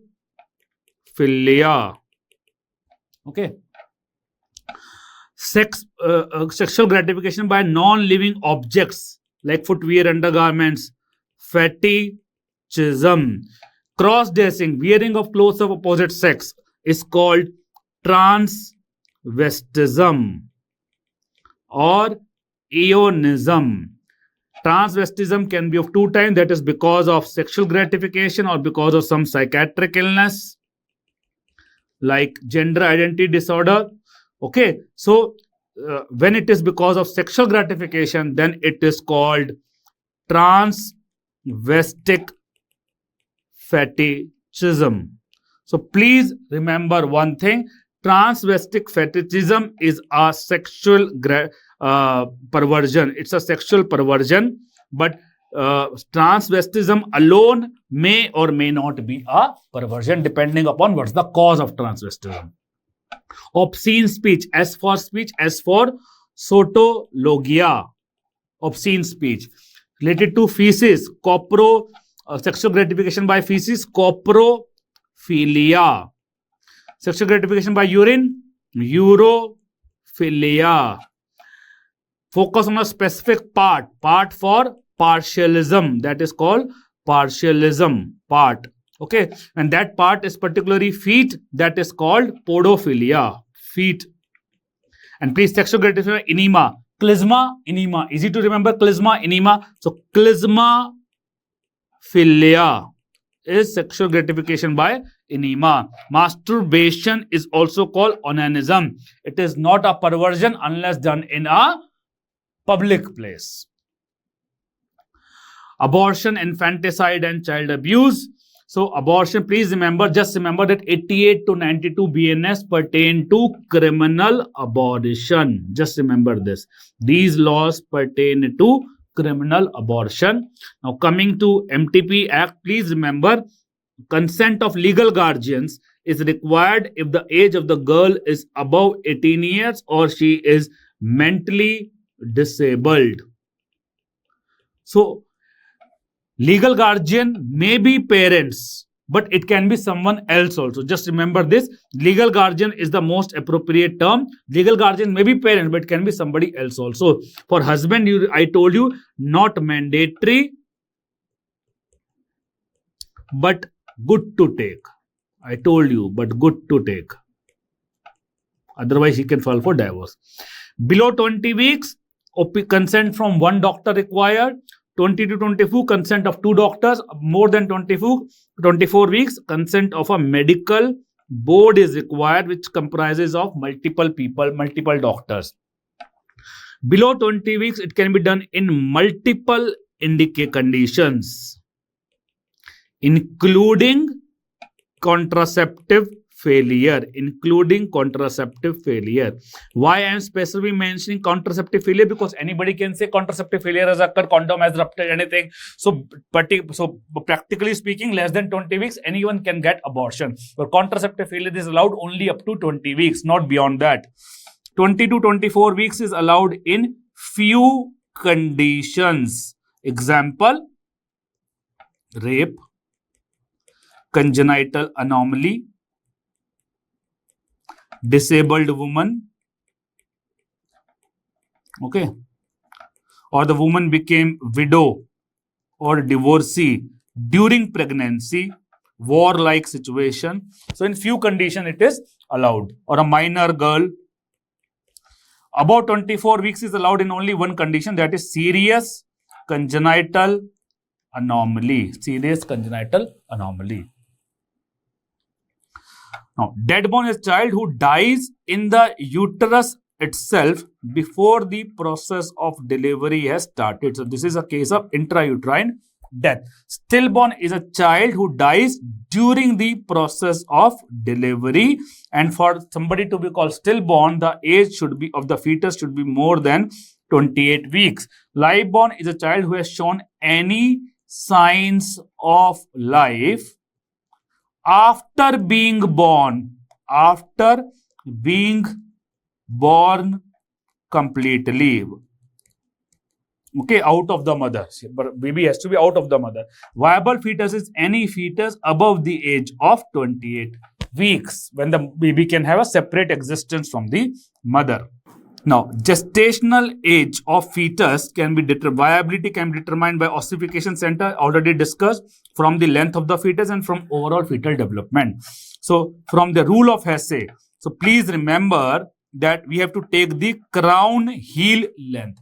If it is, see whether the age is length is less than 25 centimeter or more than 25 centimeter. If less than 25 centimeter, age in a month is equal to square root of length in centimeter. If it is more than 25 centimeter, age in month is equal to length in centimeter divided by 5. Okay. Please remember, vagitus vaginalis is when the baby cries in vagina itself. Okay. Vagitus uterinalis is baby cries in uterus itself. So please remember, baby's cry is usually a sign, considered a sign of live birth. But in case the baby is crying inside the vagina or inside the uterus, these are not the sign of live birth. Baby's cry is a sign of live birth only if it occurs after being born completely. If it occurs in vagina, uterus, then the baby cry is not a sign of live birth. Cephalotoma, capitocytidum will be studied in peds. Let us discuss other points. Most important signs will be seen in lungs. The color of the lung is uniform before respiration, and mottling occurs after respiration because of the increased blood circulation. Some part will be more colored, some will be less. Margins are sharp before respiration and they become round after respiration. Consistency is liver-like before respiration. After respiration, air goes, so inside it becomes spongy. Diaphragm is at 4th to 5th level, rib level, and after respiration it comes at 6th to 7th rib level. Okay. Plockett's test, a ratio of weight of lungs upon weight of body. It changes from 1:75 to 1:35. Forders-Stat or static test is weight of both the lungs combined changes from 35 grams to 70 grams. Weight of both lungs combined. Hydrostatic test or Regat's test or Breslau's first life test. So here what we do is we put the lungs into the water. We put the lungs into the water. In case they float, that means hydrostatic test is positive. Okay. So false positive hydrostatic test is seen in artificial respiration and putrefaction. Lungs are floating even if the fetus is not live born. And false negative hydrostatic test is seen in atelectasis,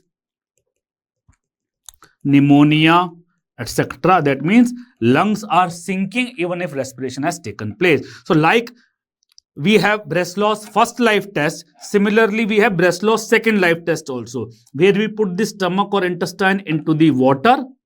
If they float, that means respiration has taken place. So, because when the person is taking respiration, most of the air goes into the lungs, but some air also goes into the stomach or intestine. Because lungs are more important, so test pertaining to lung is called Breslau's first life. Pertaining to stomach and intestine is called second life. Ridden test is the middle ear has some gelatinous substance. It gets replaced by air after respiration. It gets replaced by air. Signs of dead bone. So please remember the aseptic autolysis, also called maceration, is the most common mode of decomposition in dead bone because aseptic body enzymes themselves destroyed, no bacteria involved.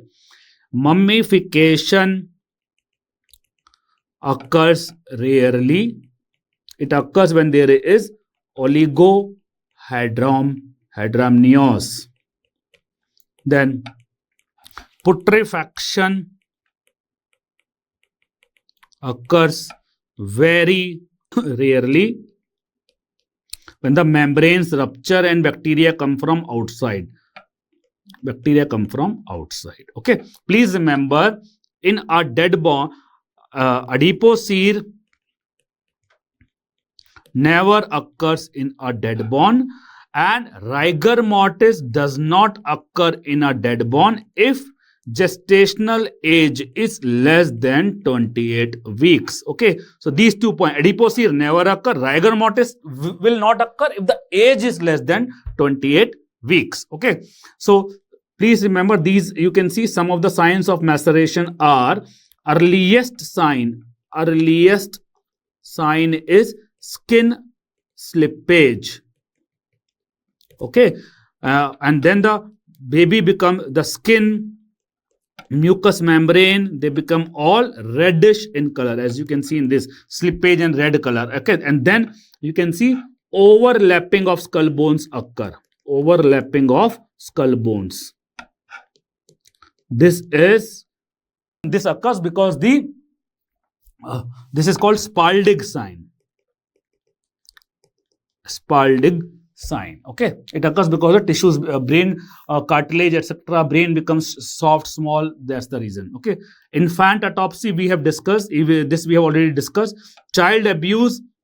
Child gets abused in all three: battered baby syndrome, factitious disorder, as well as malingering. What's the difference? In battered baby, the child is getting beaten up because of the frustration by the parents. Okay, frustration, out of frustration, child is crying, all that thing. Factitious disorder is a kind of mental illness in mother. She wants doctor's attention. Okay, whereas malingering is because of some motive, some ill motive. Example, financial gain, insurance money by beating the health insurance money by beating the child, something like that. Okay, so in battered baby syndrome, the parents go to doctors very late. Okay, they will go only if some complications occur. If they think there is some serious injury has occurred, only then they will go to doctor. Otherwise, they will not go to the doctor. Whereas in Munchausen syndrome by proxy, the parents will keep on going to the doctor early. Okay, so it is the difference between factitious disorder and malingering should be clear. Factitious disorder is also called Munchausen syndrome by proxy. Now, comparing to battered baby syndrome is also called cafe syndrome. It basically occurs in below from 6 months to 3 years of age, mainly male, low socioeconomic, vague history not corresponding with the injury. For example, bruise may be of 3-day-old, but they will say the child has fallen today, something like that. Okay, seeks medical aid rate, multiple injuries in different stages of healing. Child gets beaten up today, tomorrow, day after tomorrow. Okay, like this. Shaken baby syndrome is a special type of battered baby syndrome, also called infantile whiplash syndrome or abusive head trauma. Child is held into the arms and violently shaken up like this. So there is a classic triad of SDH, intraocular bleed, and encephalopathy. And 2 kinds of fracture commonly occur. One is the rib fracture and second is the metaphyseal fracture of long bones. And in rib fracture, it occurs at 2 places. One is at the lateral part of the rib, other is at the posterior part. Okay, so you can see lateral part and the posterior part. And then what happens is when the callus formation occurs, the fractures heals, which looks like string of beads or knobbing fracture. Superfecundation. In both the cases, there is twin pregnancy. Both occur by 2 different acts of sex. 2 different acts of sex. Okay, that is common to both. The main difference is in superfecundation, these 2 different acts of sex occurs into the one cycle, same cycle, and here it occurs in 2 different cycles, 2 consecutive cycles. One cycle, one sex, another cycle, another sex. So how do you remember? Superfecundation has 2 T's. It has 2T, 1T, 2T. So 2 different cycles. So in superfecundation, because it's occurring in the same cycle, the development is same or similar. And here superfetation, 2 different cycles. So this is different development can occur. And superfecundation, they are born at same time. Superfecundation, they can be either on same time or at a different time, because they are 2 different cycles. Superfecundation is rare. Superfecundation is extremely rare. So if the details are not given that development is same or different, then always prefer to choose superfecundation. Fake child produced as hair of the property. This is called fictitious child. Fictitious child. Also called supposititious child. TS. Okay, child is actually there, but it is a fake child. Okay, child which does not exist in reality at all, that is called fictional child. Child born after the death of either of parent, posthumous child. Forensic psychiatric lucid interval is the period of normal behavior in between the periods of abnormality. It is seen in insanity. In insanity, there can be repeated lucid intervals.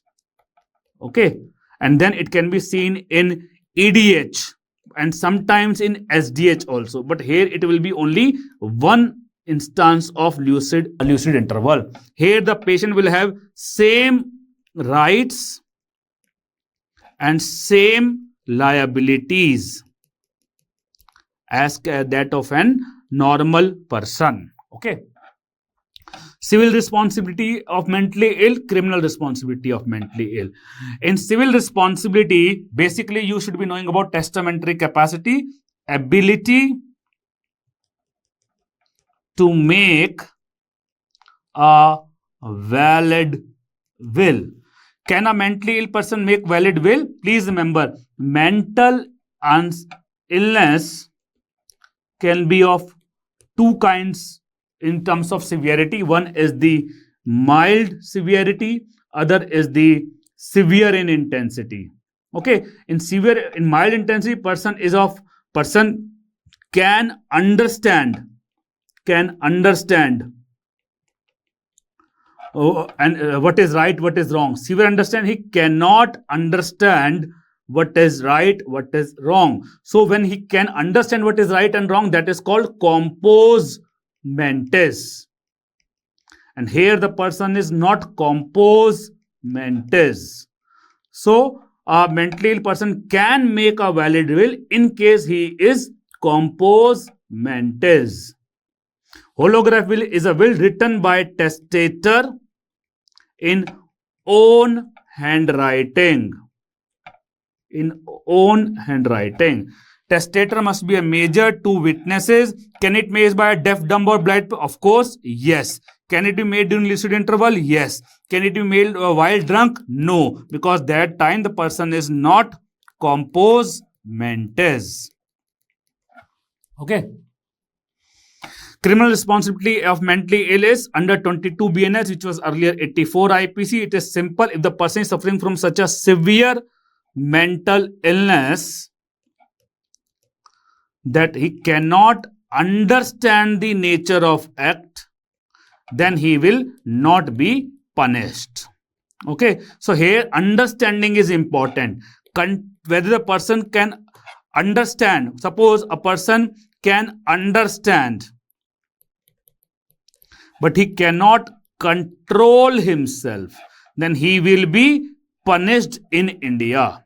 In India, he will be punished. But there are certain countries where person is not punished, or even if he is just not able to control but understand. Okay, but in India, he will be punished. There are various rules of criminal responsibility of mentally ill. You don't need to know the too much details of these, but the questions are commonly asked. You should have some basic points you should be knowing. In India, we use the McNaughton's rule. okay, which is also called legal test or right or wrong test. This McNaughton rules was earlier converted to 84 IPC, and this 84 IPC is now 22 BNS. Only the name of the section has changed, otherwise all other components are same. There are other tests also, you should just be knowing their name. Irresistible Impulse Act, it takes care of whether the person can control himself or not. Durham's rule, D for Durham's and D for product, mental disease or defect. Remember this phrase. Currents rule, C for currents, then capacity to conform, okay, CCC. American law takes care of the cognitive insanity, that is the understanding part, as well as the control part. So remember like this, America is great, it takes care of everything. Partial responsibility means will be punished but less punished. Okay. Toxicology, please remember, very important. Okay. So here you remember one, we'll start with general toxicology, classification of the poisons. Please remember the red ones. The red poisons are the most important. Red poisons, red ones are the most important. So alcohol, so we have toxidromes, we will discuss in details. They are CNS depressants, sympathomimetic, anticholinergic, cholinergics. Then we have corrosives, irritants, spinal poisons, then peripheral poisons, cardiac, asphyxiant and miscellaneous, but we will discuss all of them in detail. Okay, the main deliriant poisons among them are dhatura, cannabis and cocaine. Okay, the pesticides poisons can be insecticides, rodenticide and herbicides. Now please remember one thing, the organophosphates and carbamates, these are the components of the, components of the cholinergic toxidromes. Cholinergic toxidromes. Then organochlorines and these two have different mechanism. Organochlorines and pyrethrins, they have different mechanisms. Okay, poisons delaying putrefaction. Remember, JACAS delays putrefaction. Z for zinc, A for antimony, C for carbolic acid, A for arsenic, S for strychnine. Okay. Now, color of post-mortem staining. This you have to rectify, but one thing I will like to tell here, that C is cherry red, C for cherry red and C for carbon monoxide. So, but cherry red like color is seen in cyanide as well as coal, that is death due to hypothermia. But if we have to choose one answer for cherry red, always the preferred answer is carbon monoxide. So when I say cherry red, it includes not only cherry red but all colors similar to cherry red, like bright red, okay, or bright brick red, all these are similar colors. Clear? And please remember that usual color reddish purple, CC is this, opium is black, phosphorus or copper is dark brown or yellow. All the poisons, basically all these nitrites, nitrate, whichever causes methemoglobinemia, they will cause chocolate brown. Hydrogen sulfide bluish green, then all which causes asphyxia will be deep blue, hemorrhage will be pale, Clostridium perfringens bronze color. Smell in different poisons. Few mnemonic I can say, garlic smell is seen in topa. Garlic smell is very important. Thallium, organophosphate, phosphorus and arsenic. Fruity. Then please remember, decaying fish kind of smell is seen in aluminum phosphide and zinc phosphide. Decaying fish smell is also actually very much similar to garlic smell. So sometimes for aluminum phosphide and zinc phosphide also you may see that somebody has used garlic like smell. Then fruity cane, chloroform, acetone, nitrite and ethanol. Chloroform, acetone, nitrite and ethanol. Okay. Hagma, please remember, high anion gap metabolic acidosis. Very important. There are few conditions. Mud piles. From a toxicology point of view, it will be methanol, iron isoniazid, propene glycol, paraldehyde, ethanol, ethanol it is can occur but not so common. Okay, these are carbon monoxide, cyanide. So these and salicylates. Okay. General management: stabilize the patient, airway, breathing, unabsorbed poison, absorbed poison, symptomatic treatment. Now, removal of unabsorbed, inhaled poison, ask him to go to the fresh air. Contact poison, wash it. Ingested poison, you can do emesis by ipecac. But usually, nowadays, not recommended. Or you can do gastric lavage or activated charcoal. Please remember, gastric lavage and activated charcoal can be done for most poisons but have limited use. Why? Because most patient presents late. Okay, that's the reason. Treatment which can be used in multiple conditions, there you remember the contraindication. Something which can be used only in few conditions, there you remember only the indications. Okay, so contraindications. Corrosive is the absolute contraindication. All others are a relative contraindication. Okay, so corrosive except carbolic acid. So it can be done in carbolic acid. Why? Because the carbolic acid makes the stomach wall hard and leathery. So there is no risk of perforation. In other corrosive, there is a risk of perforation.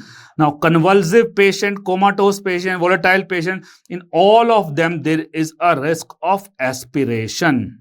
Okay, convulsive poison example, strychnine. And in strychnine, apart from aspiration, there is an additional risk. Then it can increase, it can act as a stimulant for seizures. It can act as a stimulant for seizures. So strychnine, it is even more dangerous.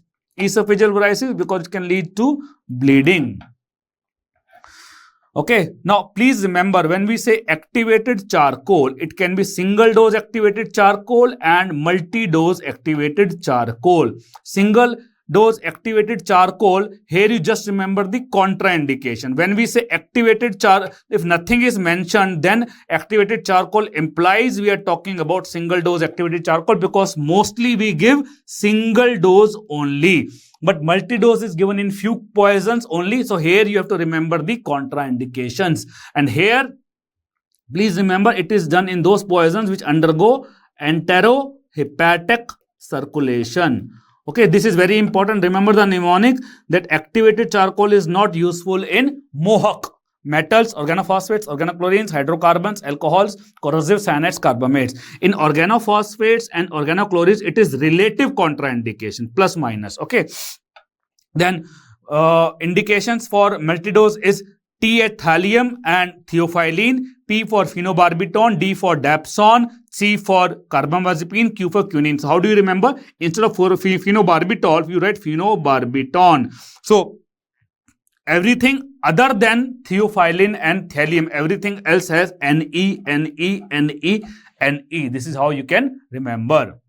Okay, universal antidote, ATM is present everywhere. So activated charcoal, tannic acid, magnesium oxide. Alkaline diuresis, BCMS, very important. These are very few there are very few poisons in which the alkaline diuresis is done, of which these are the important ones. Barbiturates, chloropropamide, methotrexate and salicylate. Especially on barbiturates and salicylates, the question is very commonly asked. Hemodialysis, remember the mnemonic heavy blast. Heavy blast is treated by dialysis. And when we say alcohol, here I basically mean methyl alcohol and ethylene glycol. Charcoal, hemodialysis is more important. Charcoal hemoperfusion, if you can remember, it's great.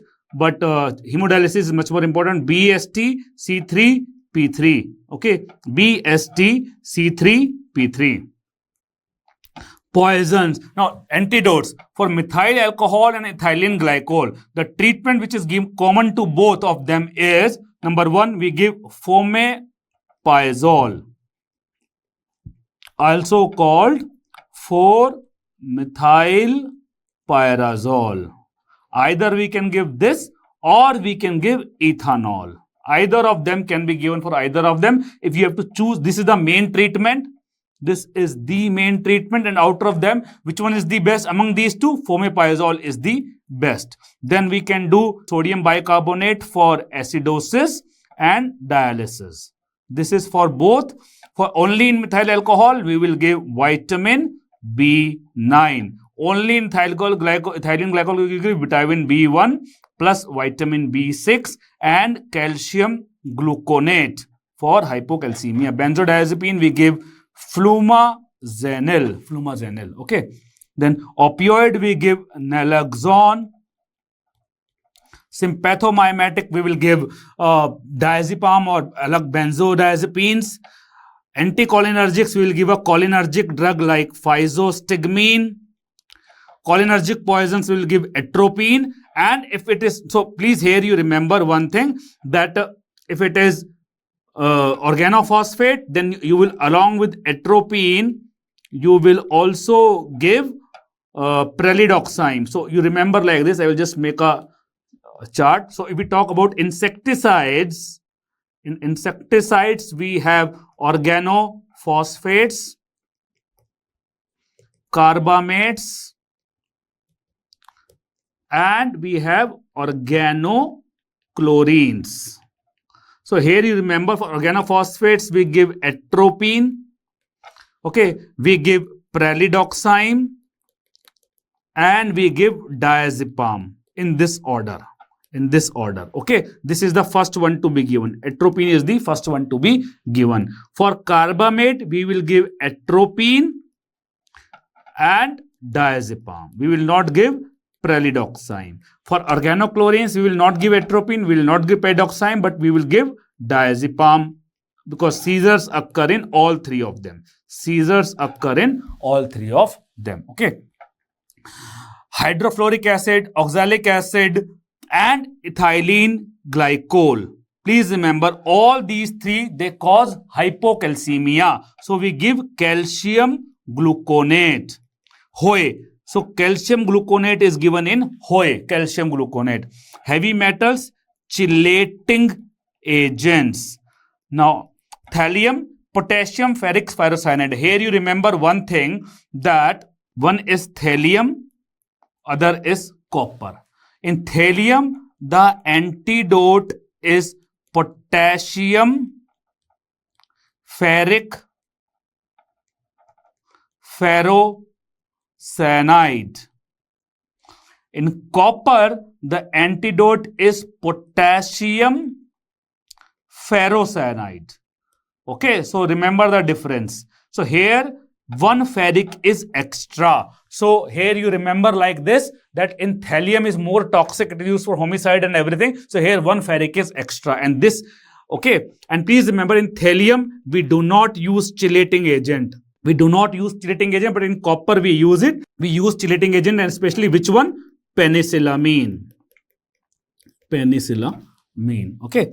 Then phosphorus we can use copper. Copper can be, copper sulfate was earlier, the copper sulfate itself is a poison, but still it was used for treatment of phosphorus. And KMNO4 also. KMNO4, it helps in oxidizing the phosphorus. How can you remember? Phosphorus. 4 is there. 4. This is how you can remember. Snake, you will give anti-snake venom, and other things we will discuss when we discuss snake bite. Scorpion, the main antidote is prazosin. Cyanide, these are the 5 antidotes. But please remember, the best is hydroxycobalamin. And the first 3 are the parts of Eli Lilly cyanide kit. Okay. Carbon monoxide, you will give 100% hyperbaric oxygen. Drug-induced methemoglobinemia, you will give methylene blue. Acetaminophen, N-acetylcysteine, digoxin, and digoxin-like plant poison, Digitalis oleander. These are cardiac glycosides. Them same. Basically, we have to prevent the arrhythmias. Oral anticoagulants, vitamin K, drug-causing metabolic acidosis like salicylates, antidepressants, sodium channel blockers, you will give soda bicarb. Chelating agents, please remember, these are the 6 main chelating: BAL, DMPS, DMSA, calcium disodium EDTA, penicillamine, and number 6, deferoxamine. All these are same category. All of them have Fe. So first 3 are used for multiple heavy metals like arsenic, mercury, lead. The below one are used for single. Calcium EDTA only for lead, penicillamine for copper, and deferoxamine and related compounds for iron. So how do you remember? Fe is for iron. So for lead, you can see lead is here also and lead is here also. For lead, what we do is we use calcium disodium EDTA, but alone it can increase the encephalopathy. So we have to use one of the above, BAL plus DMPS or DMSA. One of the above we have to be used. The most effective is BAL. Okay. Please remember this, I have told. Contraindication of BAL, you need to remember. SICO is the contraindication of BAL. S for selenium, I for iron, C for cadmium, and O for organic mercury. Organic mercury. So here we use it for this mercury where we use it has to be for in case BAL for mercury has to be for inorganic we can use, but not for organic. Okay. Coma cocktail. So please remember the term like DNB causes coma. D for dextrose. DNB causes coma. N for naloxone. And B for vitamin B1. Overview of all plant poison. They can come into different categories: toxidromes, irritants, spinal poison, peripheral, cardiac, and other miscellaneous poisons. Let's see. Please remember, for most plants, for most poisonous plants, all parts are poisonous. For most poisonous part, all parts are poisonous except for few plants for which only one or particular parts are poisonous. And here you remember one thing, that for example, here strychnose, all parts are poisonous but seeds more toxic. Okay, then aconite, root more toxic. Remember like this. Otherwise, all parts are poisonous here. All are poisonous. But there are certain things which only specific parts are poisonous, like opium, unripe capsule is poisonous. Unripe capsule. Cocaine, leaves. Semicarpus, nut, including seed. Capsicum annuum, seed. Quinine, bark. Okay. Then let's look at all the plant images. When you can see a brown seed, brown seed. Okay. Oval, oval. But here it is shiny. It is not shiny. It is mottled. It is not mottled. This is ricinus communis. And this is croton. Croton. And here when you see red shaped seeds, red sheep seed with black spot, egg shape. This is Aberus precatorius. Aberus precatorius. So whenever you see multiple R are there, no? So then that it is red shaped seeds. Then here you can see there is a projection like a pencil coming out, like in a pen or pencil there is a projection. So this is a marking nut. Marking nut, also called semicarpus anacardium. So anacardium. So cardium, the shape is heart shaped. Shape is heart shaped. Cardium. Then this is capsicum seeds, and this is datura.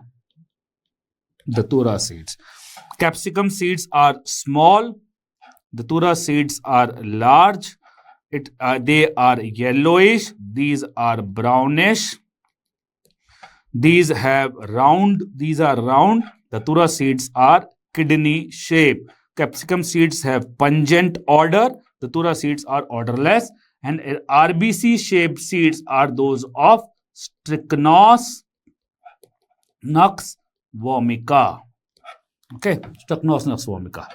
Then this is unripe capsule of Papaver somniferum plant. Okay, if you give an incision, some juice comes out. This is dried, and when it is dried, this is called opium or afim. Okay, this is simply also called poppy plant. Then here you can see very beautiful star-shaped flowers. Star-shaped flower with 5 petals. Okay, and whitish. They are pale whitish. These flowers mature into red berries. And another characteristic point is one midrib is present in every leaf, but here there are 2 more lines. 2 more lines. These are all characteristic of erythroxylon cocoa, cocaine basically. Okay. B for blueberry. B for blueberry. B for belladonna. Atropa belladonna. Atropa belladonna. Okay. Then trumpet shaped flowers. Trumpet shaped flowers. Trumpet shaped flowers can be either white or purple. This is dhatura. And in dhatura, the fruit has spines. Dhurt, spine. Then conical root, that is aconite. Aconite has conical root. This, it can be confused with horseradish, but aconite root is more conical. Okay, then here you can see the flower. This is one flower which has one flower. It has upper part is like a hood, lower part is like a lip. Okay, so that's the reason it is monk's hood, or simply you can say aconite. Okay, and this you can see this aconite is the flowers are symmetrically arranged on a long stem.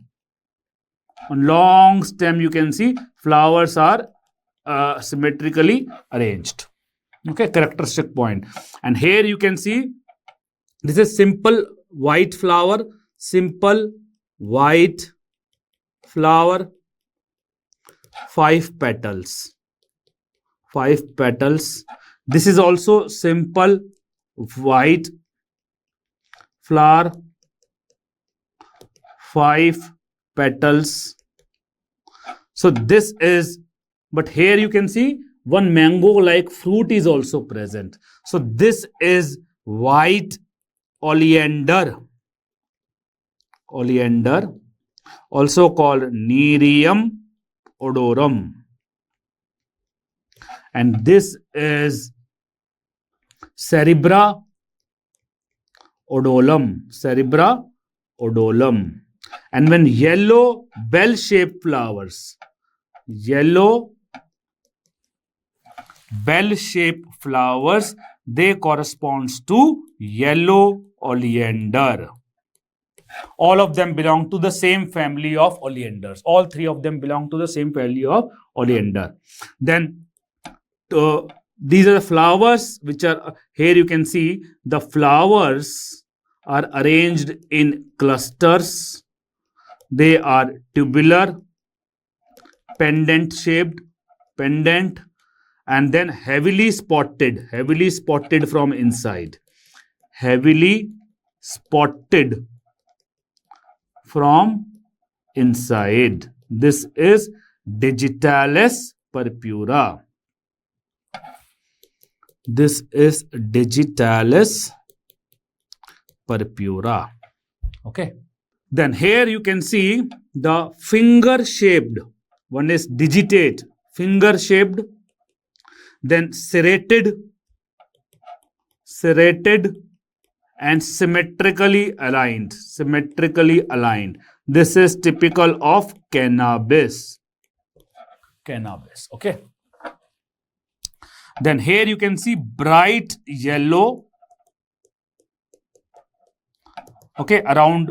But here main thing is the flower, bright yellow flower is there, but the petals are wrinkled.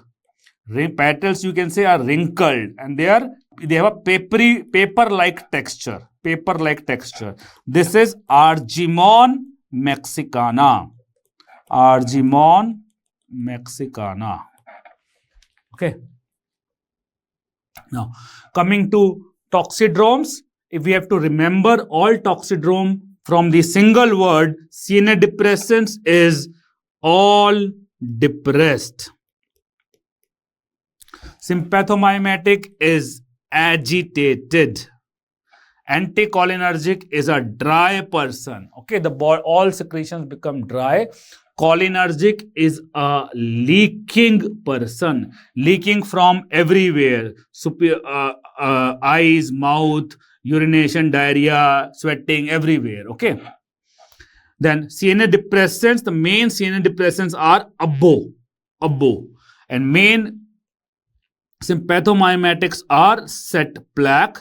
All antis are anticholinergics, antihistaminics, especially the first generation antidepressants. Which one? Tricyclics, antipsychotics, anti-Parkinsonians, antimuscarinics, typically the atropine. And atropine is present in Datura and Atropa belladonna. Then D-Monk. Okay, D-Monk. These are cholinergics. Then please remember, CNS depression, the person is sedated, comatose. Sympathomimetic, there will be agitation, anxiety, restlessness. And please remember, sympathomimetic and anticholinergic, 80% features are similar. So these things will be present in anticholinergic also. But in anticholinergic, one more characteristic feature is there is a delirium. So mad person. Okay. Cholinergic is confusion. Okay, comatose, anything can occur, non-specific. Please remember, seizures can occur in these three, but it is unlikely in CNS depressants. How do you remember? CNS depressants are actually used to treat seizures. So it is unlikely that they will cause seizures. Vitals are in general, as a general rule, I will say they are depressed in CNS depressant and cholinergic, but they are increased in sympathomimetic and anticholinergics. But amongst these also, if you see marked respiratory rate depression below 10 per minute, then that will be most likely opioids only. Other CNS depressants do not decrease respiratory rate that much significantly. Pupil size is increased here, decreased here. Now in CNS depressants, what you have to remember is, in ABB, alcohol, barbiturates and benzodiazepines, in early stages, they cause some kind of euphoria and excitement, so the pupil size is increased.